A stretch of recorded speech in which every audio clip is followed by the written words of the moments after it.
মুক্তির পথ, এটাই নাজাতের পথ, এটাই আল্লাহর পথ। সুবহানাল্লাহ বিহামদিহি। সন্তান বড় হয়ে গেছে, বুদ্ধি হয়েছে, দৌড়াতে পারে। আল্লাহ রাব্বুল আলামিন হুকুম করলেন, ছেলেকে জবাহ করো। কত বড় আগুনের পরীক্ষা! কোরআন শরীফ বলছে, হযরত ইব্রাহিম আলাইহিস সালাম নিজের ছেলেকে ডেকে নিয়ে বললেন, ইয়া বুনাইয়া ইন্নী আরা ফিল মানামি আন্নী আযবাহুক ফানজুর মাযা তারা। হে আমার কলিজার টুকরা সন্তান, আমি স্বপ্নে দেখেছি যেন আমি তোমাকে জবাহ করতেছি, তোমার রায় কি, তোমার মত কি, আমারে শোনাও। ছেলে পয়গম্বর, ছেলে তার জবাবে বললেন, ইয়া আবাতি ফাআল মা তু'মার সাতাজিদুনি ইনশাআল্লাহু মিনাস সাবিরিন। হে আমার আব্বাজান, আপনি যে ব্যাপারে স্বপ্নের ভিতরে আদিষ্ট হয়েছেন, আপনি তা কার্যকরী করুন। আমাকে এতটুকু অধৈর্যের মধ্যে পাবেন না, আমাকে ধৈর্যশীলদের মধ্যে পাবেন। আমারে আপনি আল্লাহর হুকুম পালন করেন। আল্লাহ পাক শোনাচ্ছেন, ফালাম্মা আসলামা ওয়া তাল্লাহু লিল জাবিন। পিতা পুত্র দুজনই রাজি হয়ে গেল। পিতা তার ছেলেকে কাঁধ করে গলার উপরে ছুরি ধরেছেন। আল্লাহ রাব্বুল আলামিন ইসমাইল জবাহ হোক, এটা আল্লাহ চান নাই, আল্লাহ চেয়েছেন পরীক্ষা করতে। পরীক্ষায় ইব্রাহিম পাস হয়ে গেলেন। আল্লাহ পাক বলছেন, ওয়ানাদাইনাহু আইয়া ইব্রাহিম قد صدقت الرؤيا إنا كذلك নাজিল মুহসিনিন। আমি ইব্রাহিমকে ডেকে বললাম, ইব্রাহিম, তুমি তোমার স্বপ্নকে বাস্তবে রূপ দিয়েছো, আর এভাবেই করি আমি মুহসিনিনদেরকে পুরস্কৃত করে থাকি। আল্লাহ পাক খুশি হলেন। আল্লাহ পাক বললেন, ইন্না হাযা লাবালাউল মুবিন। নিঃসন্দেহে এটি একটি বিরাট পরীক্ষা ছিল, ঠিক কি না গো? আল্লাহ নিজে বলছেন এটা একটি বিরাট পরীক্ষা, আজিম ইমতিহান। সে ইমতিহানে তিনি পাশ করলেন। পরীক্ষায় উত্তীর্ণ হওয়ার জন্য রব্বুল আলামিন পুরস্কার দিয়া দিলেন। আল্লাহ পাক বললেন, সালামুন আলা ইব্রাহিম। পড়েন সবাই, সালামুন আলা ইব্রাহিম। ইব্রাহিমের প্রতি আল্লাহ পাক বললেন, ইব্রাহিমের প্রতি সালাম রইল। সুবহানাল্লাহ বিহামদিহি। কোন শহর আছে কোরবানির সময় বিরাট গরু কেনা হয়, সেই গরুর গলায় মালা দিয়া তারপরে শহরে রাস্তায় রাস্তায় ঘুরানো হয়, অমুক মিয়া সাহেব এই গরুটা কোরবানি করবে। এরকম চিটাগং এ হয় না, অন্য অন্য জেলায় হয়। জি, এখানেই বেশি হয়। তাই? আশ্চর্য কথা। তাহলে তো উচিত, এরকম যদি উদ্দেশ্য হয় তাহলে বড় মিয়া গরুর সাথে একসাথেই হাঁটা উচিত। লোকেরা বুঝুক কোন বড় মিয়া আর কোন বড় গরু। আপনি এটা করলেন কি জন্য? এই কাজটা তো নিন্দনীয় কাজ। আর প্রতিযোগিতামূলক কোরবানি করা, প্রতিযোগিতামূলক 35,000 টাকার গরু কোরবানি করা হলো, মানে নাই।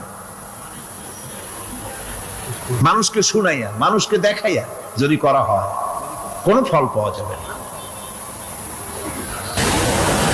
আমার বন্ধুগণ, আল্লাহ রাব্বুল আলামিন বলছেন, মানুষকে দেখাবার জন্য দান সদকা করো না।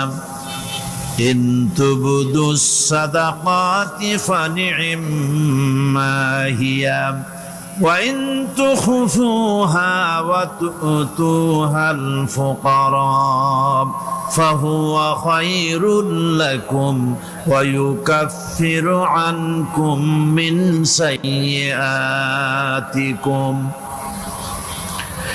প্রকাশ্যভাবে খরচ করলে তা ভালো। আল্লাহ পাক বলছেন প্রকাশ্যভাবে খরচ করলে তা ভালো, কিন্তু গোপনে দান করা সবচাইতে উত্তম। তবে প্রকাশ্যে দান করতে গিয়ে যদি এটা এই জন্য হয় যে আমি দিলে পরে আরো একজন উৎসাহিত হয়ে যাবে, সমাজ কল্যাণ পরিষদের এত বড় বিশাল মাহফিল, 16 লক্ষ টাকা খরচ হবে, দিলাম আমি 1 লাখ টাকা, এটা শুনাইয়া বলার পর আমার কথা শুনিয়া আরো যাদের টাকা আছে তারা হয়তো 2 লাখ দেবে, এই চিন্তা করে যদি তারগিবের জন্য, উৎসাহ প্রদানের জন্য, ইন্সপিরেশনের জন্য যদি হয়, এই নিয়ত হলে ক্ষতি নেই। কিন্তু সর্বাবস্থায় দানটা গোপন হয় ভালো।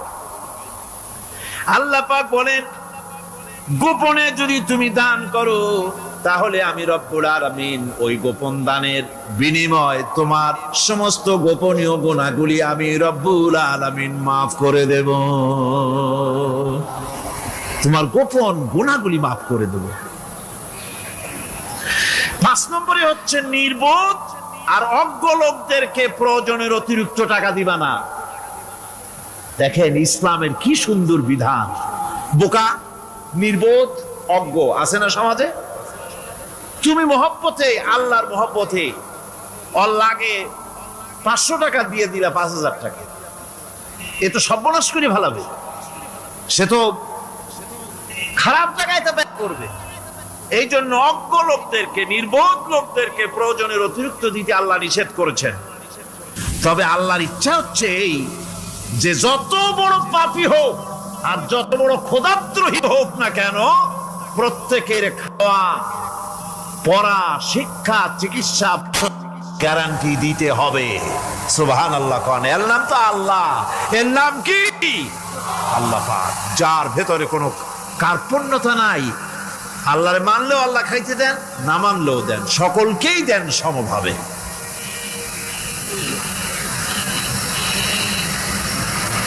6 নম্বরে হচ্ছে কারো প্রয়োজন পূরণের জন্য যদি ধার দেওয়া হয়, যদি কাউকে ধার দেন, তা আদায় করার জন্য বারবার তাকে টাকাটা দেওয়া যাবে না। একথা শুনে যারা ঋণগ্রস্ত আছেন তারা আবার এই সুবিধাটা নিয়েন না।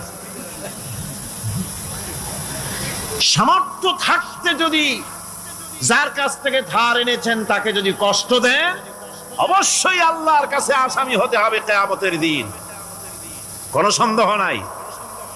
আর যে ব্যক্তি ধার দিয়েছেন তিনি যদি বুঝতে পারেন যে এই লোকটি আসলেই নিয়ত ভালো কিন্তু দিতে পারতেছে না, তাহলে এমন লোককে বারবার টাকাটা দিতে আল্লাহ নিষেধ করেছেন। তাকে শরম দিও না, তাকে সময় দাও। وَإِنْ كَانَ ذُو عُسْرَةٍ فَنَذِرَةٌ إِلَى مَيْسَرَةٍ وَأَنْ تَصَدَّقُوا خَيْرٌ لَكُمْ إِنْ كُنْتُمْ تَعْلَمُونَ। ঋণগ্রস্ত ব্যক্তির আর্থিক অবস্থা খারাপ হলে সচ্ছল হওয়া পর্যন্ত তাকে সময় দাও, আর তাকে যদি ক্ষমা করে দিতে পারো সেটা তো অনেক ভালো কথা। আল্লাহ তোমার প্রতি রহম করবেন। যদি ক্ষমার তাকে যদি সে দিতেই পারবে না এমন অবস্থা যদি হয়, তাহলে তাকে তুমি ক্ষমা করে দিও। কিছু সংখ্যক লোক আছে যারা ধার নিয়ে আসলে ফাঁকি দিতে চায়, আছেন এমন সমাজে না? নাই। কিছু লোক আছে ধার নেয়, ভাই দেব 1 মাসের মধ্যে, কোনো সন্দেহ নাই। 6 মাস যায় তারপরেও দেয় না, অন্য কাজ করে, মিটাই, অন্য কাজ মিটায়, কিন্তু এর টাকা পরিশোধ করে না। এরকম লোকও আছে, তারা আল্লাহর কাছে দায়ী হবে। একবার পত্রিকায় দেখেছিলাম কার বাড়িতে কার্টুন দিয়েছে, বাড়িতে বিরাট সাইনবোর্ড লাগাইছে, কুকুর হইতে সাবধান। তার বন্ধু বলছে, ভাই তুমি কুকুর কিনলে কবে? কয় যে না, কুকুর কিনি নাই, সাইনবোর্ড লাগাইছি পাওনাদারদেরকে ঠেকাবার জন্য, যাতে সহজে বাড়ির মধ্যে না ঢোকে। এই চালাকিটা আর কেউ বুঝুক আর না বুঝুক, আল্লাহ পাক তো খুব ভালো করেই বোঝেন। 7 নম্বরের কথা হলো দান করার ব্যাপারে, যে আপনি দান করতে করতে যা আছে সব ফতুর করে ফেলাবেন, এটা কিন্তু ইসলাম চায় না। আপনার সন্তান সন্ততিকে বঞ্চিত করে, স্ত্রী পুত্রকে বঞ্চিত করে সমানে দান করবেন, ঘরে না খেয়ে থাকবেন, এই অবস্থা যেন না হয়। খরচ করবেন কি? আল্লাহ পাক বলছেন وَيَسْأَلُونَكَ مَاذَا يُنْفِقُونَ قُلِ الْعَفْوَ নবী আপনাকে প্রশ্ন করা হয় কি খরচ করব, আপনি বলুন প্রয়োজনের অতিরিক্ত জিনিস যেটা আছে সেটাই আল্লাহর জন্য খরচ করে দাও। তোমার প্রয়োজন যখন মিটে গেছে, ব্যাংকের মধ্যে অসংখ্য টাকা জমা রাখা খালি গুনতেছে বসে বসে, তা না করে অভাবগ্রস্ত মানুষদের প্রয়োজন মিটাও। খরচ করার ভিতরে আর খরচ না করার ভিতরে ভারসাম্য রক্ষা করতে হবে। ولا تجعل يدك مغلولة إلى عنقك ولا تبسطها كل البسط فتقعد ملوما محسورا তোমাদের দানের হাত গুটায় একেবারে গলার সাথে বেঁধে রেখো না, আবার এমন বেশি ছেড়েও দিও না, কারণ এর ফলে তোমাকে অনুতপ্ত হওয়া লাগতে পারে, কার্পণ্যতাও না হয় আর দ্বিতীয় মতো দিয়ে সব ফতুরু না হয়ে যাও। দুটোর মধ্যে ব্যালেন্স হতে হবে। আর 8 নম্বরে কথা হচ্ছে যেই দানের উপযুক্ত কারা। আপনি তো যাকাত দিবেন কাদের, সে কথা আল্লাহ বলে দিয়েছেন, আগে বলা হয়েছে না? কয়টা খাতে দিবেন? মাশাআল্লাহ মনে আছে আপনাদের। আর এমনি সাধারণ দান সাদকা কাদেরকে দিবেন, উপযুক্ত পাত্র কারা, তার একটা লিস্ট আল্লাহ দিচ্ছেন। ওয়াবিল ওয়ালিদাইনি ইহসানা ওয়াবিযিল কুরবা ওয়াল ইয়াতামা ওয়াল মাসাকিন ওয়াল জারি যিল কুরবা। নিজের পিতামাতা, নিকট আত্মীয়, ইয়াতীম, মিসকিন এবং আত্মীয় প্রতিবেশী তাদেরকে দিবে। আমি কিন্তু এখন যাকাতের কথা বলছি না, মা বাপকে যাকাত দেওয়া যাবে না। এটা হচ্ছে দান, সহযোগিতা করা, ইহসান করা। এই ইহসান মা বাপকে, প্রতিবেশী আত্মীয় যারা, মিসকিন যারা, এতিম যারা, অনাত্মীয় প্রতিবেশী যারা, চলার সাথী, প্রবাসী এবং নিজের চাকর চাকরানি যা কিছু আছে, এই সকলকেই এই সাহায্য করতে হবে, এ কথা আল্লাহ বলে দিয়েছেন। এবং আমরা যে আয়াত আলোচনা করতেছি সে আয়াতের ভিতরেও এই ফেরেশতা আল্লাহ পাক বলে দিয়েছেন। আল্লাহর রাস্তায় যারা দান করবে তাদের সম্পর্কে আল্লাহ বলছেন এখন, مثل الذين ينفقون أموالهم في سبيل الله كمثل حبة। আল্লাহর রাস্তায় খরচ করা এর দৃষ্টান্ত হলো একটা দানার মতো, যেই দানাটা থেকে 7টা ডাল বেরিয়ে গেল। ফি কুল্লি সুমবালাতিন মিআতু হাব্বা, একটা দানা থেকে 7টা ডাল বেরোলো, এক একটা ডালে 100 করে দানা হলো, সব মিলাইয়া 700 দানা হয়ে গেল। ওয়াল্লাহু ইউদাইফু লিমান ইয়াশা ওয়াল্লাহু ওয়াসিউন আলীম।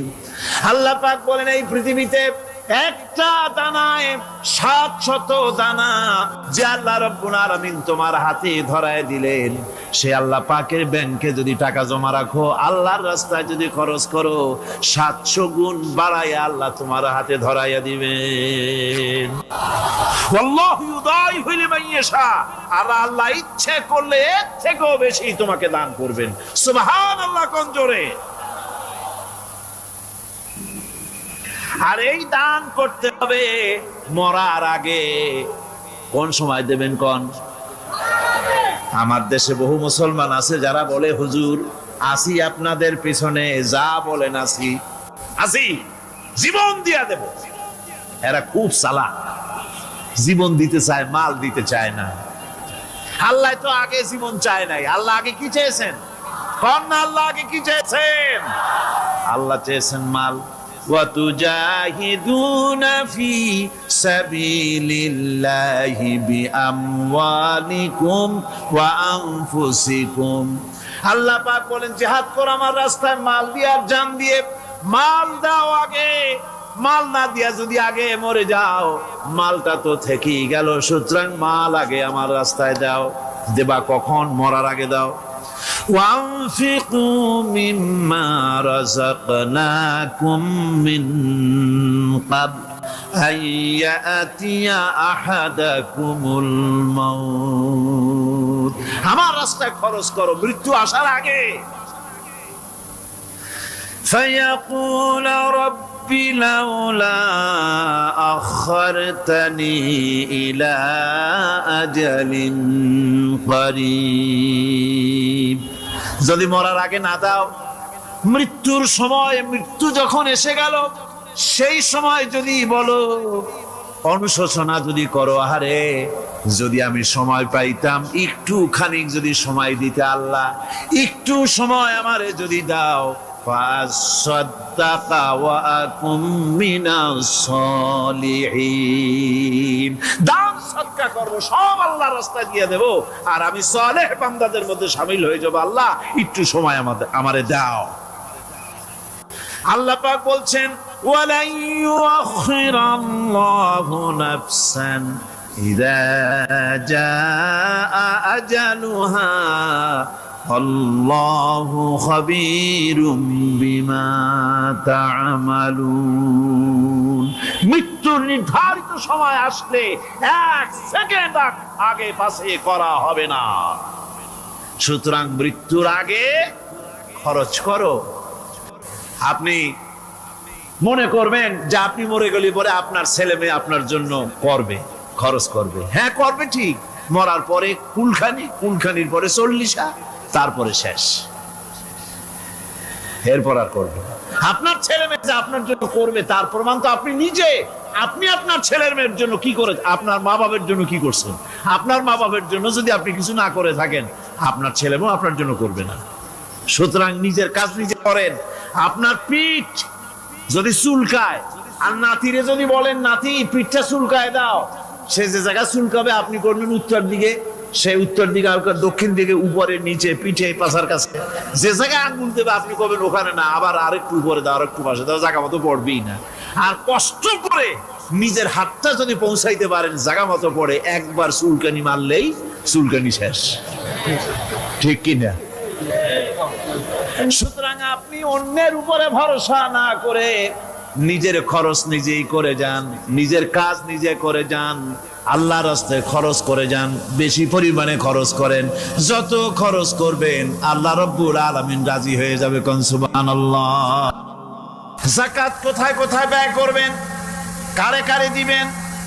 আল্লাহ রাব্বুল আলামিন বলেন ইন্নামাস সাদাকাতু লিল ফুকারাই ওয়াল মাসাকিন ওয়াল আমিলিনা আলাইহা ওয়াল মুআল্লাফাতি কুলুবুহুম ওয়া ফির রিকাব والغارمين وفي سبيل الله وابن السبيل فريضة من الله والله عليم حكيم।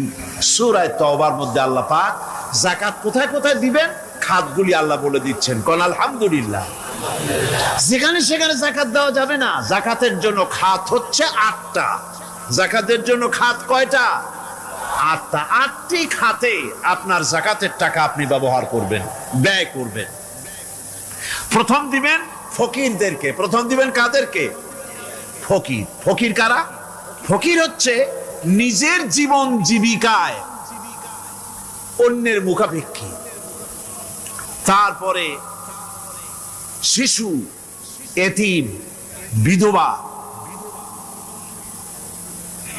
জীবন চালানো খুবই কষ্টকর, অভাবগ্রস্ত লোক, এরা হচ্ছে ফকির। আর মিসকিন হচ্ছে যারা নিজেদের প্রয়োজন উপযোগী অর্থ উপার্জন করার সামর্থ্য নাই, আর মানুষের কাছে আত্মমর্যাদার কারণে হাত পাততেও পারে না। এক কথায় এক গরিব ভদ্রলোক। আল্লাহ কোরআন শরীফ বলেছেন যে এদের চেহারা দেখে বুঝো জ্বর পেটে খাবার নাই অথবা সে অসুবিধায় আছে, চেহারা দেখে বুঝে তাকে সাহায্য করো। সে এমন শরীফ মানুষ আছে না আমাদের সমাজে, লোক এরকম আছে না, আছে কি না? ঘরের মধ্যে 3 দিনও রান্না হয় নাই, কিন্তু দাড়ি টাড়ি সুন্দর করে আশ্রয়া জামাটা পরিপাটি করে গায়ে দিয়ে বেরোচ্ছে, কারোর কাছে হাত পাতে না, তার সরাপাতে তার ভদ্রতায় বাঁধে। ওনার সরাপথে বেঁধেছে, উনি চাবেন না কারো কাছে, কিন্তু উনাকে যিনি সৃষ্টি করেছেন সে আল্লাহ রাব্বুল আলামিন শোনায় দিচ্ছেন, বান্দারা আমার ওই গরিব ভদ্রলোককে খাবার দাও। ওরা হচ্ছে মিসকিন। এরপরে আমিলিন, 3 নম্বরে আমিলিন, অর্থাৎ যারা যাকাত সরকারিভাবে যাকাত যারা আদায় করে সেই আদায়কারীদেরকে এই যাকাতের টাকা দিয়ে তাদের সম্মানী দিতে বলা হয়েছে। ইসলামী গভর্নমেন্ট আসলে যাকাত তো আর আপনার খুশি মতো থাকবে না, যাকাত দিতে আপনি বাধ্য হবেন। যাকাত দিতে আপনি বাধ্য হবেন। যাকাত আদায় করবে গভর্নমেন্ট। কে আদায় করবে? গভর্নমেন্ট আদায় করবে, আর গভর্নমেন্ট ডিস্ট্রিবিউট করবে। ওয়াল মুআল্লাফাতিল কুলুব, মনতুষ্টির জন্য, যাদের মন জয় করতে হবে এই ধরনের লোকদেরকে। ওয়ার রিকাব, আর গলদেশের মুক্তিদানের জন্য। ওয়াল গারিমিন, আর ঋণগ্রস্ত ব্যক্তি, তা আবার এমন পর্যায়ের যে ঋণ পরিশোধ করতে গেলে যদি তার এমন অবস্থা হয় যে তার কাছে যাকাত দেওয়ার মতো টাকা থাকে না, এরকমের অবস্থা যদি হয় তাহলে যাকাতের টাকা দিয়ে তার ঋণ পরিশোধ করে দেওয়া যেতে পারে। ফি সাবিলিল্লাহ। এরপরে হচ্ছে জিহাদের রাস্তা। জিহাদের রাস্তা মানে জিহাদ যখন শুরু হবে সেই জিহাদের ময়দানে আপনি বন্দুক রাইফেল কিনে দেওয়ার সাহায্য করবেন সেটা নয়, কিন্তু শুধু এটাকেই বোঝানো হয় নাই। ফি সাবিলিল্লাহ বলতে বোঝানো হয়েছে আল্লাহর রাস্তায় সংগ্রামরত সব ব্যাপারে আপনি সাহায্য করবেন, ইসলামী আন্দোলনের জন্য করবেন। যারা ইসলামের জন্য বইপত্র লেখে তাদের জন্য করবেন, যদি পয়সায় কুলাতে না পারে সেখানে সাহায্য করবেন। ইসলামী আন্দোলনকে বিজয় করার জন্য সাহায্য করবেন। এক কথায় আল্লাহর রাস্তা বলতে যা বুঝায় এগুলিকে দিবেন। ইবনে সাবিল। এরপরে পথিক মুসাফির। পথিক মুসাফির সে যদি বাড়িতে ধনী থাকে, ঢাকায় ধনী, কিন্তু চট্টগ্রামে এসে সর্বহারা হয়ে গেছে, টাকা পয়সা সব লুটপাট হয়ে গেছে, এখন বাড়ি ফেরার উপায় নাই, যাকাতের টাকা দিয়ে তাকে সাহায্য করা যেতে পারে। এই 8টি খাতে এভাবে যাকাত দেওয়ার জন্য আল্লাহ খাত সৃষ্টি করেছেন। কয়টা খাত হলো? 8টা খাত। টাকায় টাকা টানে, একজনে শুনছিল টাকায় টাকা টানে, সে মনে করলো কেমনে টাকায় টাকা টানে। তারপরে সে এক ব্যাংকের সামনে গিয়ে অনেক টাকার মধ্যে নিজের একটা টাকা ছুঁড়ে মেরেছে। ঘন্টা 2 দাঁড়ায় আছে, দেখে যে তার টাকা আসে না। তখন ব্যাংকের দারোয়ান এসে পিছন থেকে গলাটা ঠেসে ধরছে, বেটা তুমি চোর নাকি, না হাইজ্যাকার, না মাস্তান, না সাদাবাজ? কয় যে না, আমি এর কোনোটাই না। তাহলে এই পজিশন নিয়ে দেখতেছো কি? কয় যে আমি শুনছিলাম টাকায় টাকা টানে, সেজন্য আমার পকেটে একটা টাকা ছিল, ওই যে ক্যাশিয়ার টাকাগুলি গুনতেছে ওইখানে মারলাম, দেখেনি টাকা, আমার টাকায় কিছু টাকা টাইনে আনে। এতক্ষণ দাঁড়ানো, আমার টাকা তো টানলই না, আমার যে একটা টাকা তাও আসে না। দারোয়ান বলছে, বেটা তুমি ঠিকই শুনেছো, টাকায় টাকা ঠিকই টানে, ওই অনেকগুলা টাকা তোমার একটা টাকারে এমন ভাবে টাইনিয়া ধরছে, বাইরে আবার উপায় নেই। সুদভিত্তিক অর্থ ব্যবস্থায় গরিবরা এভাবে শোষিত হয়। শোষিত হয় কারা? গরিবরা। সিনেমা কারা বানায়? ধনীরা। শোষিত হয় কারা? গরিবরা। লক্ষ্য করেন, টাকা আল্লাহর কথা কত বাস্তব। ধনীরা সিনেমা বানায়, শোষিত হচ্ছে গরিবেরা। রিক্সা চালায়, ঠেলা গাড়ি চালায়, মাথার ঘাম পায়ে ফেলেছে, পরিশ্রান্ত হয়েছে, বিকাল বেলায় সেই টাকা নিয়ে যাচ্ছে বাজার করতে, সিনেমা হলের সামনে যায় দেখে সর্বনাশ, যুবক একটা যুবতীর জড়ায় ধরছে 2 হাত দিয়া, নিচে লেখা কি যে প্রেম আর কত যে জ্বালা। বেচারা গরিব মানুষ মাথা গরম হয়ে গেছে এটা দেখিয়া, যে বাইরে যদি এত জ্বালা ভিতরে না জানি কত মজা। যে টাকা দিয়ে চাউল কিনতো সেই টাকা দিয়া টিকিট কিনে সিনেমায় ঢুকলো। এর মাথা ঘামানো পয়সাগুলি পাইল কে? বড় লোকই পেল। বড় লোকেরা ব্যাংকে টাকা রাখে, গরিব মানুষেরা ব্যাংক থেকে টাকা লোন নেয়। কৃষি লোন নিল, গরু কিনলো, বীজ কিনলো, সার কিনলো। আকাশ থেকে বৃষ্টি হলো না, অনাবৃষ্টি অতিবৃষ্টি খরার কারণে ফসল হলো না। ব্যাংক কি তার লোন মাফ করবে? তার সুদ মাফ করবে? শেষ পর্যন্ত গরুটা বেচা, মায়ের হাতের বউ হাতের শেষ চুড়ি গাছা বিক্রি করে লোন পরিশোধ করলো। বড় লোকের টাকা ওখানে ছিল, ওই টাকায় আরো টাকা গিয়ে জমলো, আর গরিব ফতুর হয়ে গেল। এই জন্য আল্লাহ পাক বলেছেন সুদ হচ্ছে ওয়াহাল্লাল্লাহুল বায়া ওয়া হাররামা রিবা। আল্লাহ পাক ব্যবসাকে করেছে হালাল, সুদকে করেছেন হারাম। এই সুদের মধ্যে 70টি গুনাহ, তার ছোট্ট গুনাহ হলো নিজের মায়ের সাথে জিনা করা। জোরে কোন নাউজুবিল্লাহ। মায়ের সাথে জিনা করার চাইতেও নিকৃষ্ট, এটা হলো ছোট গুনাহ। টের পাইছেন? এটাই হলো ছোট গুনাহ। তাহলে বড় গুনাহ কি? বড় গুনাহ হচ্ছে আল্লাহ আর তার রাসূলের সাথে যুদ্ধ করা। নাউজুবিল্লাহ পড়ে। সুতরাং এই সুদ ভিত্তিক অর্থ ব্যবস্থার, এই সুদ ভিত্তিক অর্থ ব্যবস্থাকে নির্মূল করে দিয়ে ইসলাম যাকাত ভিত্তিক অর্থ ব্যবস্থা কায়েম করেছিল, যার ফলে মানুষ খেয়ে পরে সুখে শান্তিতে বসবাস করেছে। চুরি নাই, ডাকাতি নাই, জেনা নাই, ব্যভিচার নাই, হত্যা নাই, ধর্ষণ নাই।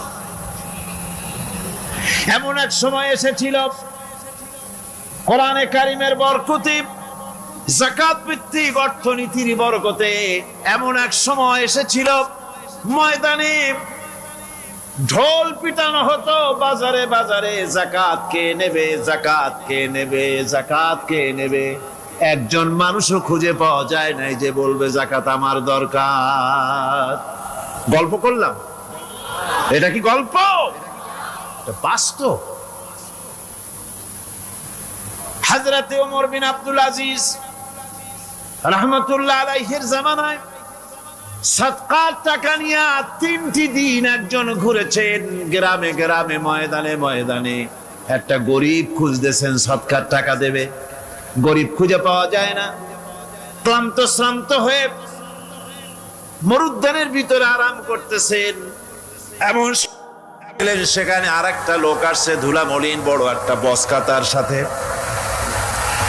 এই লোকটি তার কাছে গিয়ে বলছে, ভাই আল্লাহ আপনারে আমারে মিলাই দিছে, 3 দিন পর্যন্ত ঘুরেছি কিছু সদকার টাকা নিয়ে, এত বড় দেশের এত জায়গা ঘুরলাম, একটা গরিব পাই নাই যে তারে দেব, আল্লাহ আপনারে মিলাই দিছে, নেন এই টাকাগুলা। কয় যে তোমার মাথা খারাপ না স্ক্রু ঢিলা?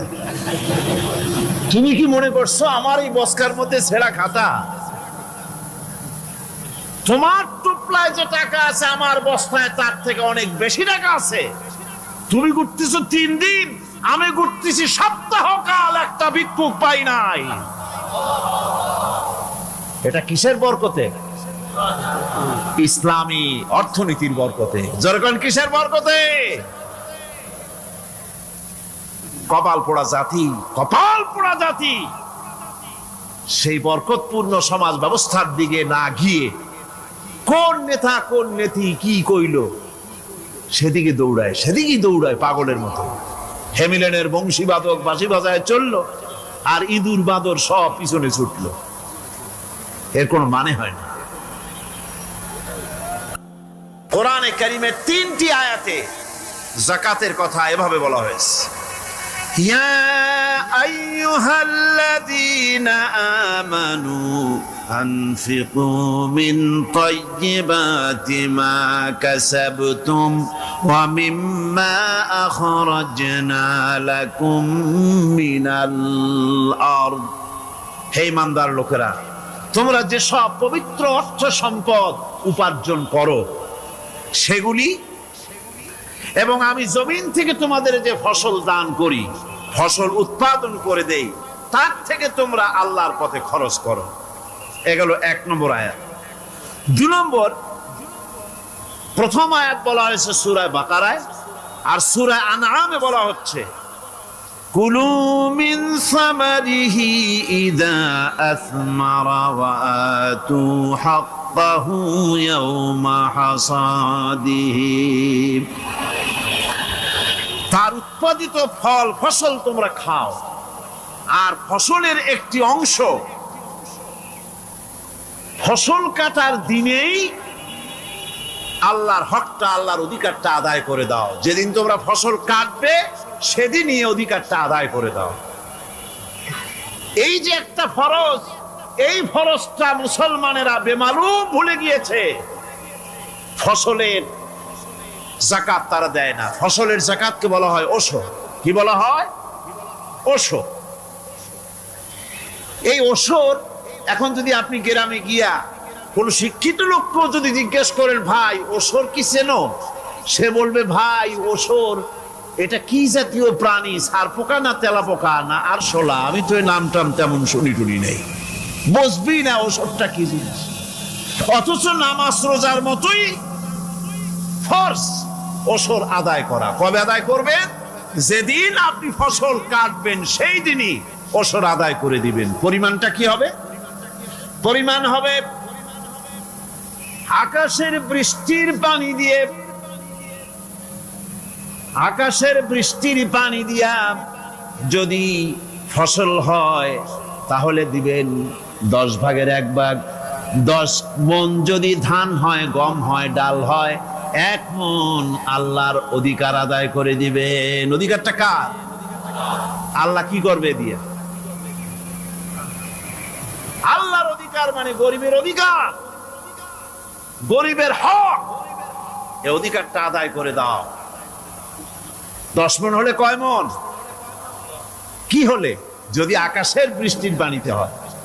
আর যদি আপনার সেচের মাধ্যমে হয়, সেচ পরিকল্পনার মাধ্যমে পয়সা খরচ করে পেট্রোল ডিজেল লাগায়া ইঞ্জিন চালায়া পানি উঠাইয়া কষ্ট করে ফসল ফলাইছেন, তাহলে আল্লাহ পাক বলছেন 10 মণে 1 মণ দেওয়া লাগবে না, তোমার খরচ হইছে বেশি। বান্দারে, তোমার উপরে আল্লাহ পাক জুলুম করবেন না, এবার 20 মণ হলে তার থেকে 1 মণ দিও। সুবহানাল্লাহ। ওয়ামাল্লাহু বিযাল্লামিন লিল আবিদ। আল্লাহ রাব্বুল আলামিন তার বান্দার উপর জুলুম করেন না। সুবহানাল্লাহ। এইভাবে করে ওশরের যাকাতটা তোমরা ঠিক মতো আদায় করে দিও। ওশরটা দিও, ফসলের ওশর দিও, আর টাকার যাকাত দিয়ে দিও। যারা এটা দিবে না তাদের সম্পর্কে আল্লাহ পাক সূরা তওবার ভিতরে বলেছেন, ওয়াল্লাযীনা ইয়াকনিজুনা আয-যাহাবা ওয়াল ফিদ্দাতা। হযরতে হাজরা প্রশ্ন করলেন, ইব্রাহিম, পানি নাই, খাবার নাই, মানুষ নাই, ঘর নাই, বাড়ি নাই, মরুভূমির ভিতরে আমাকে আমার বাচ্চারে ফেলে রেখে যাচ্ছ কেন? কোনো জবাব নাই। 2 বার 3 বার প্রশ্ন করলেন। এরপরে তিনি আবার প্রশ্ন করলেন, বললেন, ইব্রাহিম, এটা কি আল্লাহর হুকুম নাকি? হযরত ইব্রাহিম আলাইহিস সালাম নিজের কলিজার টুকরা সন্তান আর বিবিকে রেখে যেতেছেন ভারাক্রান্ত মন নিয়ে। তিনি আকাশের দিকে আঙ্গুল উঁচু করে দেখালেন।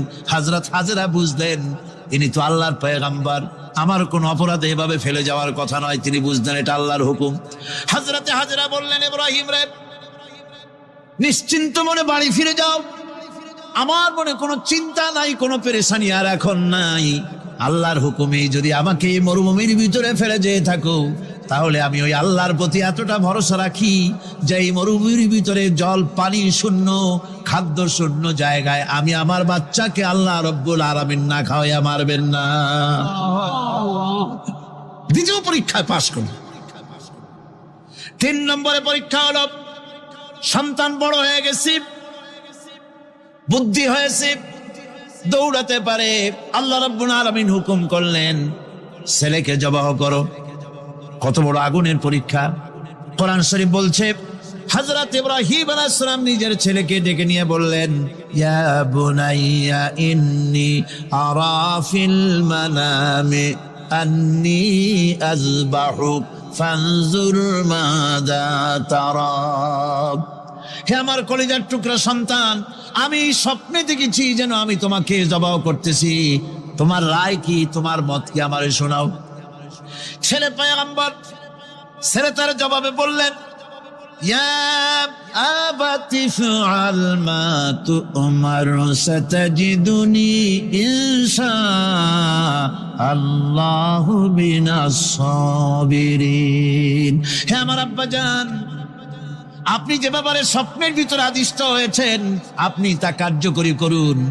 আমাকে এতটুকু অধৈর্যের মধ্যে পাবেন না, আমাকে ধৈর্যশীলদের মধ্যে পাবেন। আমারে আপনি আল্লাহর হুকুম পালন করেন।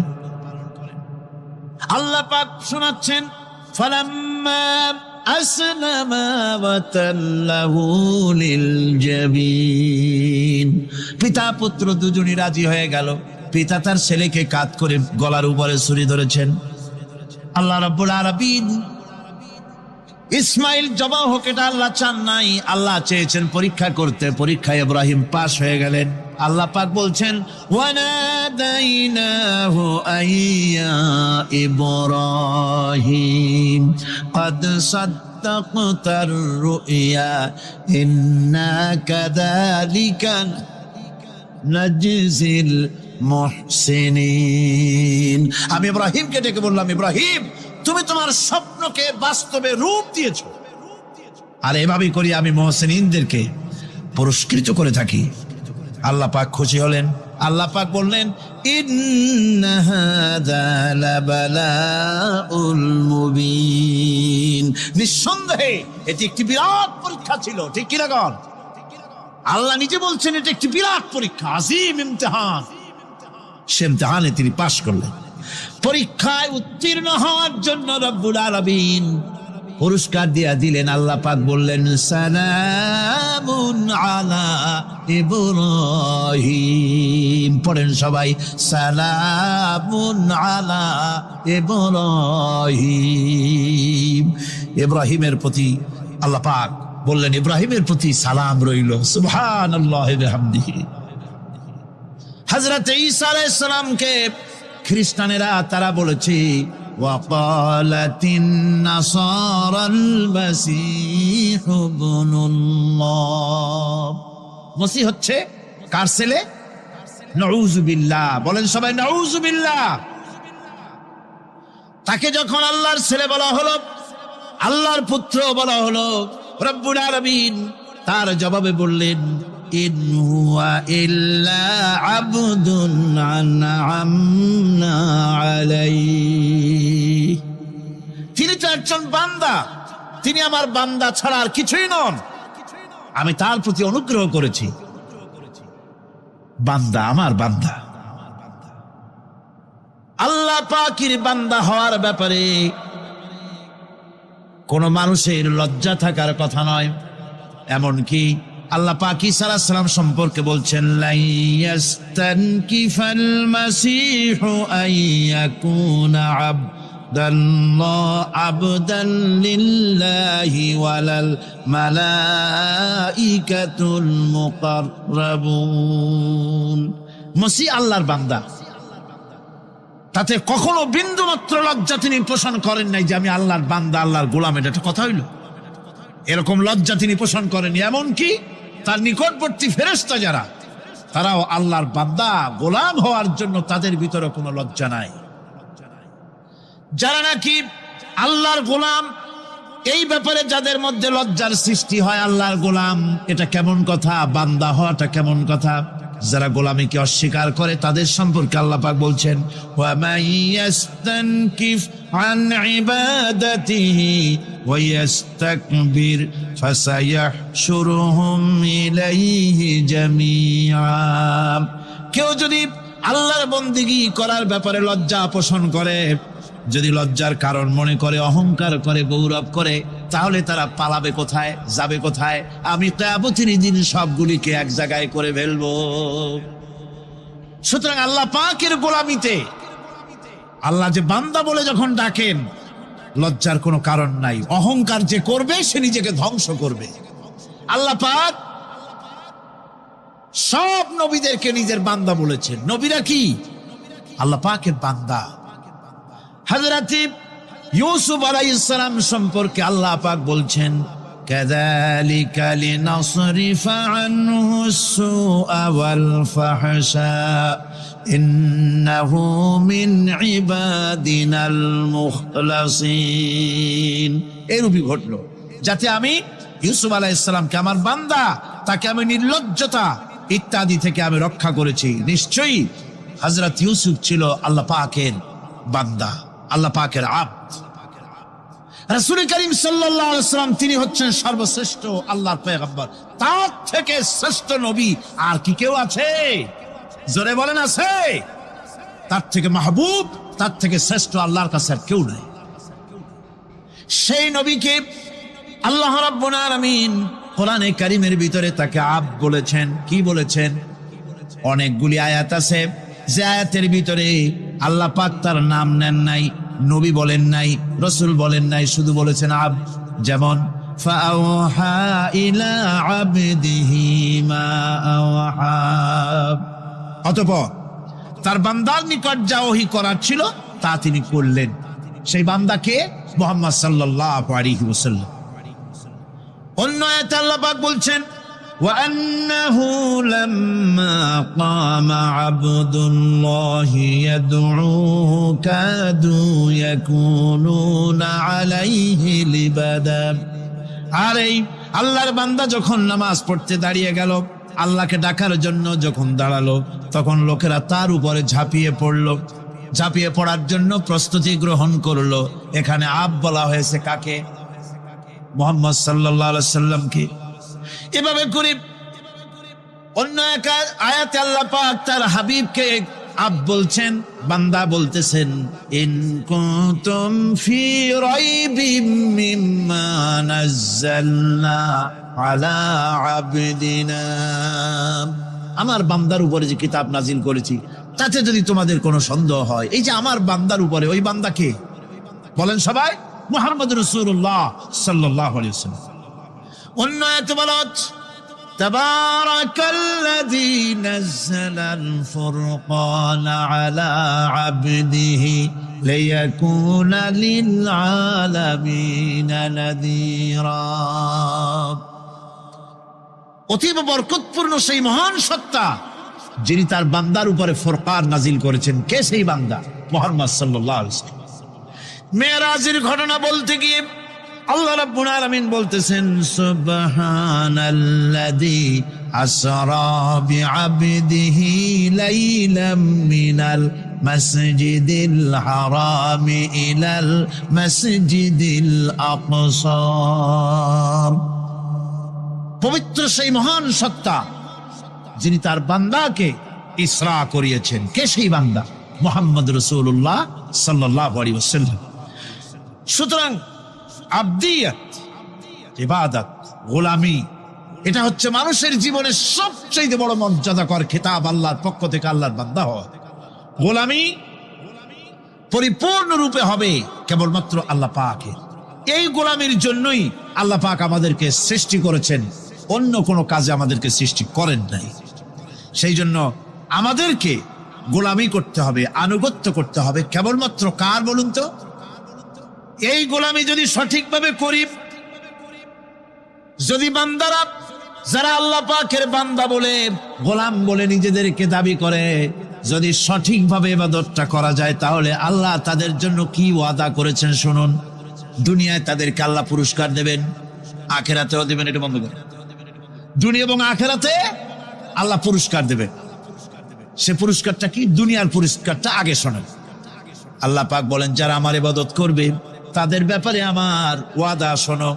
ওয়াদাল্লাহুল্লাযীনা আমানু وعملوا الصالحات ليستخلفنهم في الأرض كما استخلف الذين من قبلهم তোমাদের মধ্যে যারা ঈমান এনেছে এবং সৎ কাজ করেছে আল্লাহ রাব্বুল আলামিন তাদের ব্যাপারে আল্লাহর ওয়াদা হচ্ছে, আল্লাহর প্রতিজ্ঞা হচ্ছে, আল্লাহ ওয়াদা করতেছেন তাদেরকে জমিনের উপরে প্রতিষ্ঠিত করবেন।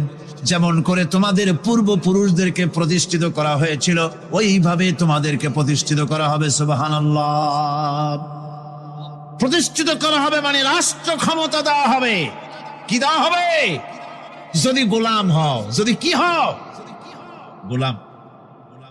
আল্লাহ পাক বলছেন শুধু তাই নয়, আমি আমার দিনকে যারা প্রতিষ্ঠা করবে, আমার গোলামেরা যদি, আমার বান্দারা সঠিকভাবে যদি আমার গোলামি করে, ঈমান আনে, আমলে সালেহ করে, নেক কাজ করে, আমি তাদেরকে রাষ্ট্র প্রতিষ্ঠার সুযোগ করে দেব। আর তাদের জন্য ভীতির পরিবর্তে, সন্ত্রাসের পরিবর্তে শান্তি কায়েম করে দেব। সুবহানাল্লাহ। وَلَيُمَكِّنَنَّ لَهُمْ دِينَهُمُ الَّذِي ارْتَضَىٰ لَهُمْ وَلَيُبَدِّلَنَّهُمْ مِنْ خَوْفِهِمْ أَمْنًا তাদের দিনকে তারা নিজেদের জন্য যা পছন্দ করেছে অবশ্যই তিনি তা কায়েম করে দিবেন এবং সন্ত্রাস আর ভীতির পরিবর্তে আল্লাহ নিরাপত্তা দান করবেন। যেরকম সুবহানাল্লাহ। সন্ত্রাস বন্ধ হবে, চুরি, ডাকাতি, জেনা, ব্যভিচার সব বন্ধ হয়ে যাবে। তোমরা ক্ষমতায় থাকবে, তোমরা ডমিনেটেড হবে না, তোমরা ডমিনেট করবে। গোটা পৃথিবীকে শাসন করবে, শাসিত তোমরা হবে না। আর ভীতির পরিবর্তে নিরাপত্তা তোমরা লাভ করবে। কি করলে? ইয়াবুদুনানি লা ইউশরিকুনা বি শাইআ। সুতরাং তারা যেন আমার ইবাদত করে এবং আমার সঙ্গে যেন কাউকে শরীক না করে। আল্লাহ বলছেন তোমরা যদি আমার সাথে শরীক না করো, ইবাদতের মধ্যে কাউকে যদি শরীক স্থাপন না করো, আর যদি তোমরা আমার ইবাদতটা সলিড ভাবে আমার জন্যই করো, তাহলে রাষ্ট্র ক্ষমতা তোমাদের হাতে আসবে, সন্ত্রাস নির্মূল হবে, শান্তি প্রতিষ্ঠিত হবে। এই হচ্ছে দুনিয়ার পুরস্কার। এটা কিসের পুরস্কার? আর আখিরাতের পুরস্কারের কথা বলা হচ্ছে। وَمَن يُطِعِ اللَّهَ وَرَسُولَهُ وَيَخْشَ اللَّهَ وَيَتَّقِهِ فَأُولَئِكَ هُمُ الْفَائِزُونَ। যে ব্যক্তি আল্লাহ এবং রাসূলের আনুগত্য করেছে, আল্লাহকে ভয় করে চলেছে, তার গজব থেকে বেঁচে রয়েছে, সেই হচ্ছে সফল কাম। সফল কাম মানে কি? কিয়ামতের দিন আল্লাহ পাক তাদেরকে জান্নাত দান করবেন। আল্লাহ পাক তাদেরকে কিয়ামতে কি দিবেন? জান্নাত দিবেন, চিরস্থায়ী শান্তির জায়গা, সেই জান্নাত লাভ করা যাবে। আজ ইবাদতের এই যে গুরুত্বপূর্ণ ইবাদত, এই ইবাদতের ভুল অর্থ সমাজের ভিতরে ছড়িয়ে আছে। সাধারণ মানুষও ভুল করেছে, অসাধারণ মানুষেরাও ইবাদতের ভুল অর্থ করে ভুলের মধ্যে নিমজ্জিত আছে বিরাট সংখ্যক লোকেরা।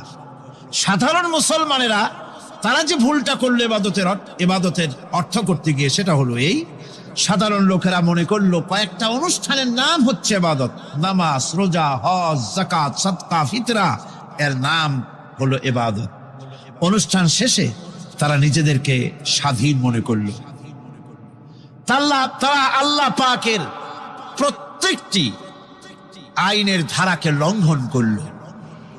বছরে একবার রোজা রেখে, বছরে 1 মাস রোজা রেখে মনে করলে ইবাদত শেষ। 5 ওয়াক্ত নামাজ পড়ে মনে করলে ইবাদত শেষ। আমি প্রশ্ন করি, 5 ওয়াক্ত নামাজের নামই যদি হয় ইবাদত, 5 ওয়াক্ত নামাজের নামই ইবাদত, এটাই যদি হয়, তাহলে 5 ওয়াক্ত নামাজ পড়তে সময় লাগে কত? উজু টুজু করে বড় জোর 1-1.5 ঘন্টা সময় লাগে 5 ওয়াক্ত নামাজ পড়তে। তো এর নাম যদি হয় ইবাদত, তার অর্থ কি দাঁড়াবে? অর্থ দাঁড়াবে আপনি 24 ঘন্টার ভিতরে 1 থেকে 1.5 ঘন্টার জন্য আল্লাহর গোলাম, বাকি 22 ঘন্টার জন্য শয়তানের গোলাম হতে কেউ রাজি আছেন? রোজার নামই যদি হয় শুধু ইবাদত, তাহলে তার অর্থ দাঁড়াবে বছরের ভিতরে 1টা মাসের জন্য আপনি আল্লাহর গোলাম, আর 11 মাসের জন্য শয়তানের গোলাম হতে কেউ রাজি আছেন? তাহলে বিষয়টা কি? বিষয়টা হচ্ছে নামাজ, রোজা, হজ, যাকাতি শুধুমাত্র ইবাদত নয়, আনুষ্ঠানিক ইবাদত তো বটেই, কম্পালসারি ইবাদত তো বটেই, কিন্তু শুধুমাত্র নামাজ, রোজা, হজ, যাকাত ইবাদত শুধুমাত্র নয়, এগুলি হচ্ছে ইবাদতের পার্ট, ইবাদতের অংশ। বরং জীবনের সব ক্ষেত্রে আল্লাহর হুকুমকে মানার নামই হচ্ছে, ভাইরা আমার, একদিকে নামাজ রোজা করছি, অন্যদিকে আল্লাহর আইনের প্রতিটি ধারাকে লঙ্ঘন করে চলছে, মিথ্যা ওয়াদা করে, মিথ্যা কথা বলে, সুদ খায়, ঘুষ খায়, জেনা করে, এরপরে অন্যের হক নষ্ট করে, প্রতিবেশীর হক নষ্ট করে, হারাম মাল খায়, হকদারের হক নষ্ট করে, প্রতিবেশীর হক নষ্ট করে, জিন্দা মুর্দা মানুষকে নিজের জন্য শক্তিধর বলে মনে করে, এক টুকরা রুটির জন্য অথবা এক ফোঁটা, এক ঘটি পানির জন্য কাফেরের কাছে হাত পেতে দাঁড়ায় থাকে। এই যদি অবস্থা হয়, এটাই যদি হয় ঈমান, আর এটার নামে যদি হেফাজত হয়, তাহলে এই পৃথিবীর মুসলমানের আজ লাঞ্ছিত কেন? আল্লাহর ওয়াদা কি মিথ্যা? নাউযুবিল্লাহি মিন যালিক। আমাদের ইবাদত যদি ঠিক হয়, যদি সত্যিকারের ইবাদত যদি আমরা করে থাকি, তাহলে ক্ষমতায় ইমানদারেরা নাই কেন? বিশ্ব জুড়ে মুসলমানেরা লাঞ্ছিত কেন?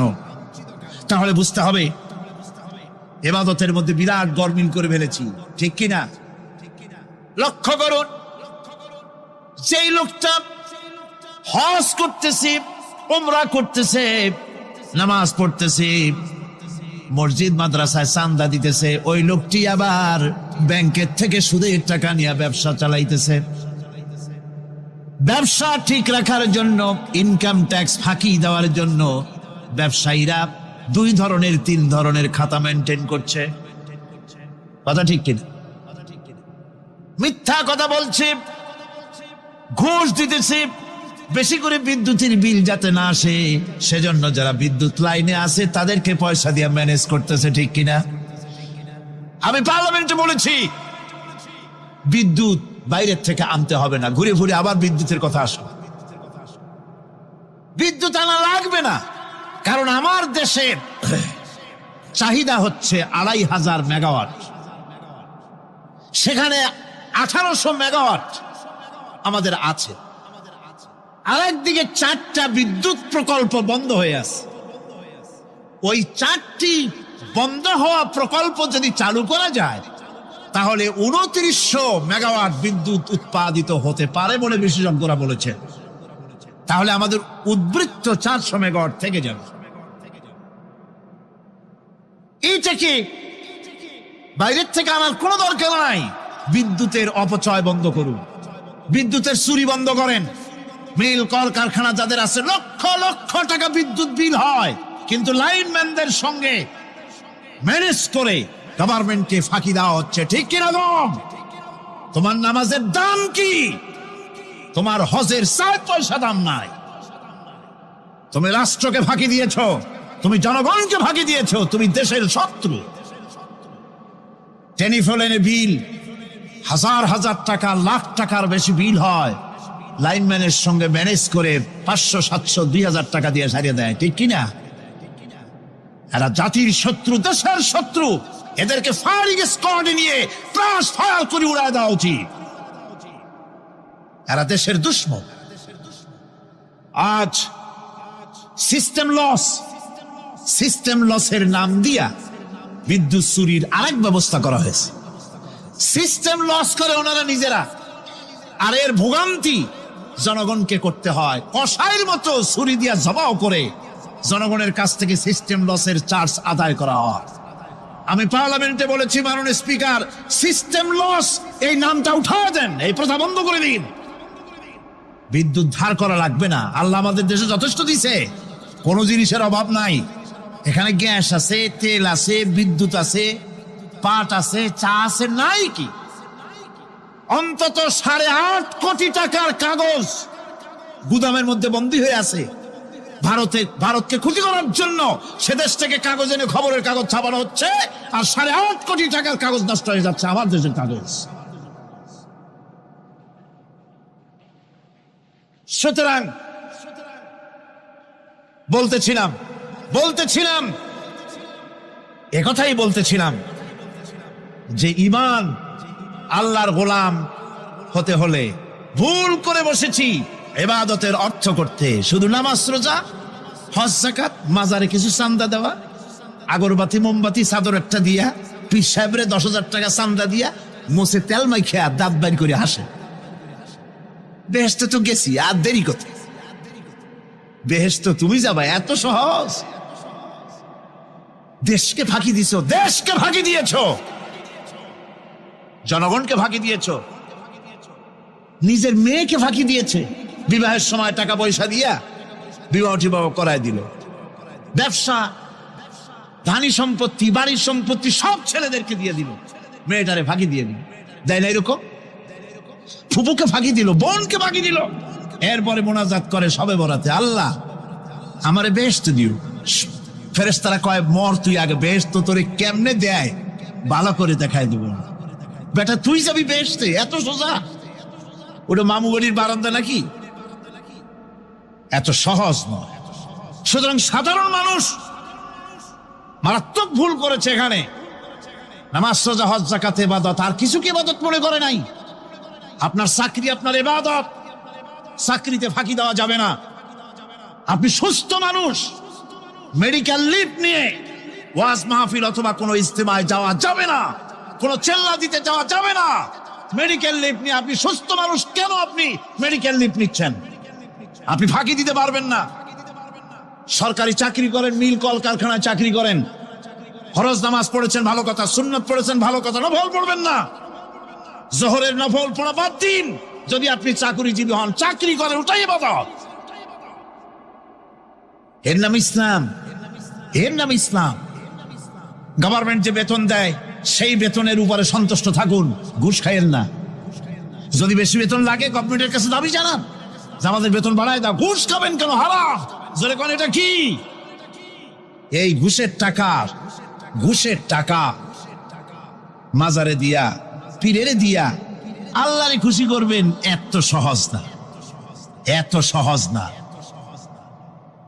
সেই জন্য আমি সব ভাইদের খেদমতে আরজ করব, ইবাদত হচ্ছে জীবনের সব ক্ষেত্রে গোলামি, সকল ক্ষেত্রে গোলামি। চাকরিতে, অফিসে, আদালতে, কলকারখানায়, ক্ষেত খামারে, পার্লামেন্টে, সেক্রেটারিয়েটে, সেনানিবাসে, স্কুলে, কলেজে, বিশ্ববিদ্যালয়, সর্বত্র গোলামি কার? আল্লাহ পাকের। রিজকে হালাল করতে হবে, উপার্জনকে হালাল করতে হবে, সত্যিকারের আল্লাহর গোলাম হতে হবে। এক্ষেত্রে ইবাদতের অসাধারণ ব্যক্তি যারা, তারাও এক শ্রেণীর অসাধারণ ব্যক্তিরাও ভুল করে বসছেন। তারা যে ভুলটা করলেন ওটা হচ্ছে তারা তাসবিহ, জায়নামাজ, খানকাহ,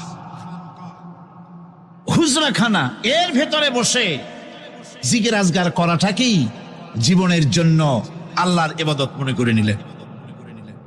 আল্লাহর বান্দারা যখন অনাচার ব্যভিচারে লিপ্ত, আল্লাহর আইনের পরিবর্তে যখন মানুষের তৈরি করা আইন চলছে, চেচনিয়া বসনিয়া যখন মানুষদেরকে জবাও করা হচ্ছে, বসনিয়ার মুসলমান সন্তানদেরকে যখন জবাও করা হয়, কাশ্মীরের স্বাধীনতাকামী মুসলমানদের অধিকার হরণের জন্য তাদের উপরে যখন বন্য হায়নার মতো, পশুর মতো যখন ভারতীয় শত্রু সৈন্যরা যখন হামলা চালায়, সোমালিয়ার মানুষগুলি যখন না খেয়ে তাদের হাড়, পাঁজরার হাড়গুলি যখন বেরিয়ে যায়, তখনও যদি আপনি খানকার ভেতরে থেকে তসবিহ পড়েন আর তাহাজ্জুদের নামাজ পড়ে কপালে দাগ লাগান, এই অন্যায়ের বিরুদ্ধে যদি সোচ্চার না হন, আপনার এই তসবির কোনো দাম নাই।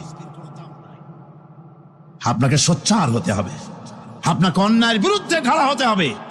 একদিকে তাহাজ্জুদের নামাজ তো পড়বেনই, জিকির তো করবেনই, কোন সন্দেহ নাই। আর একদিকে সিংহের মতো অন্যায়ের বিরুদ্ধে গর্জে উঠতে হবে। তাতে যদি প্রয়োজন হয় মুজাদ্দিদ আল ফেসানির মতো কারারুদ্ধ হন না কেন, সেটাই কিসমত, সেটাই তাকদীর। হক কথা বলতে হবে। এই জন্য আমার বারবার মনে পড়ে আজকের এক শ্রেণীর লোক আমাদের দেশে এক শ্রেণীর লোক বাইরের থেকেও আসে, বিদেশ থেকেও আসে, নামের আগে আওলাদে রসুল লাগান, ফেদায়ে রসুল, মুজাহিদে মিল্লাত, আওলাদে রসুল। আজীব, তুমি আওলাদে রসুল। আওলাদে রসুল যদি হবে, তাহলে তুমি যে দেশের মানুষ, সেই দেশে মুসলমানদের যখন জবাও করা হয়, পার্লামেন্টে কথা বলে বেরিয়ে আসো না কেন? তোমার জেল হয় না কেন? কংগ্রেসের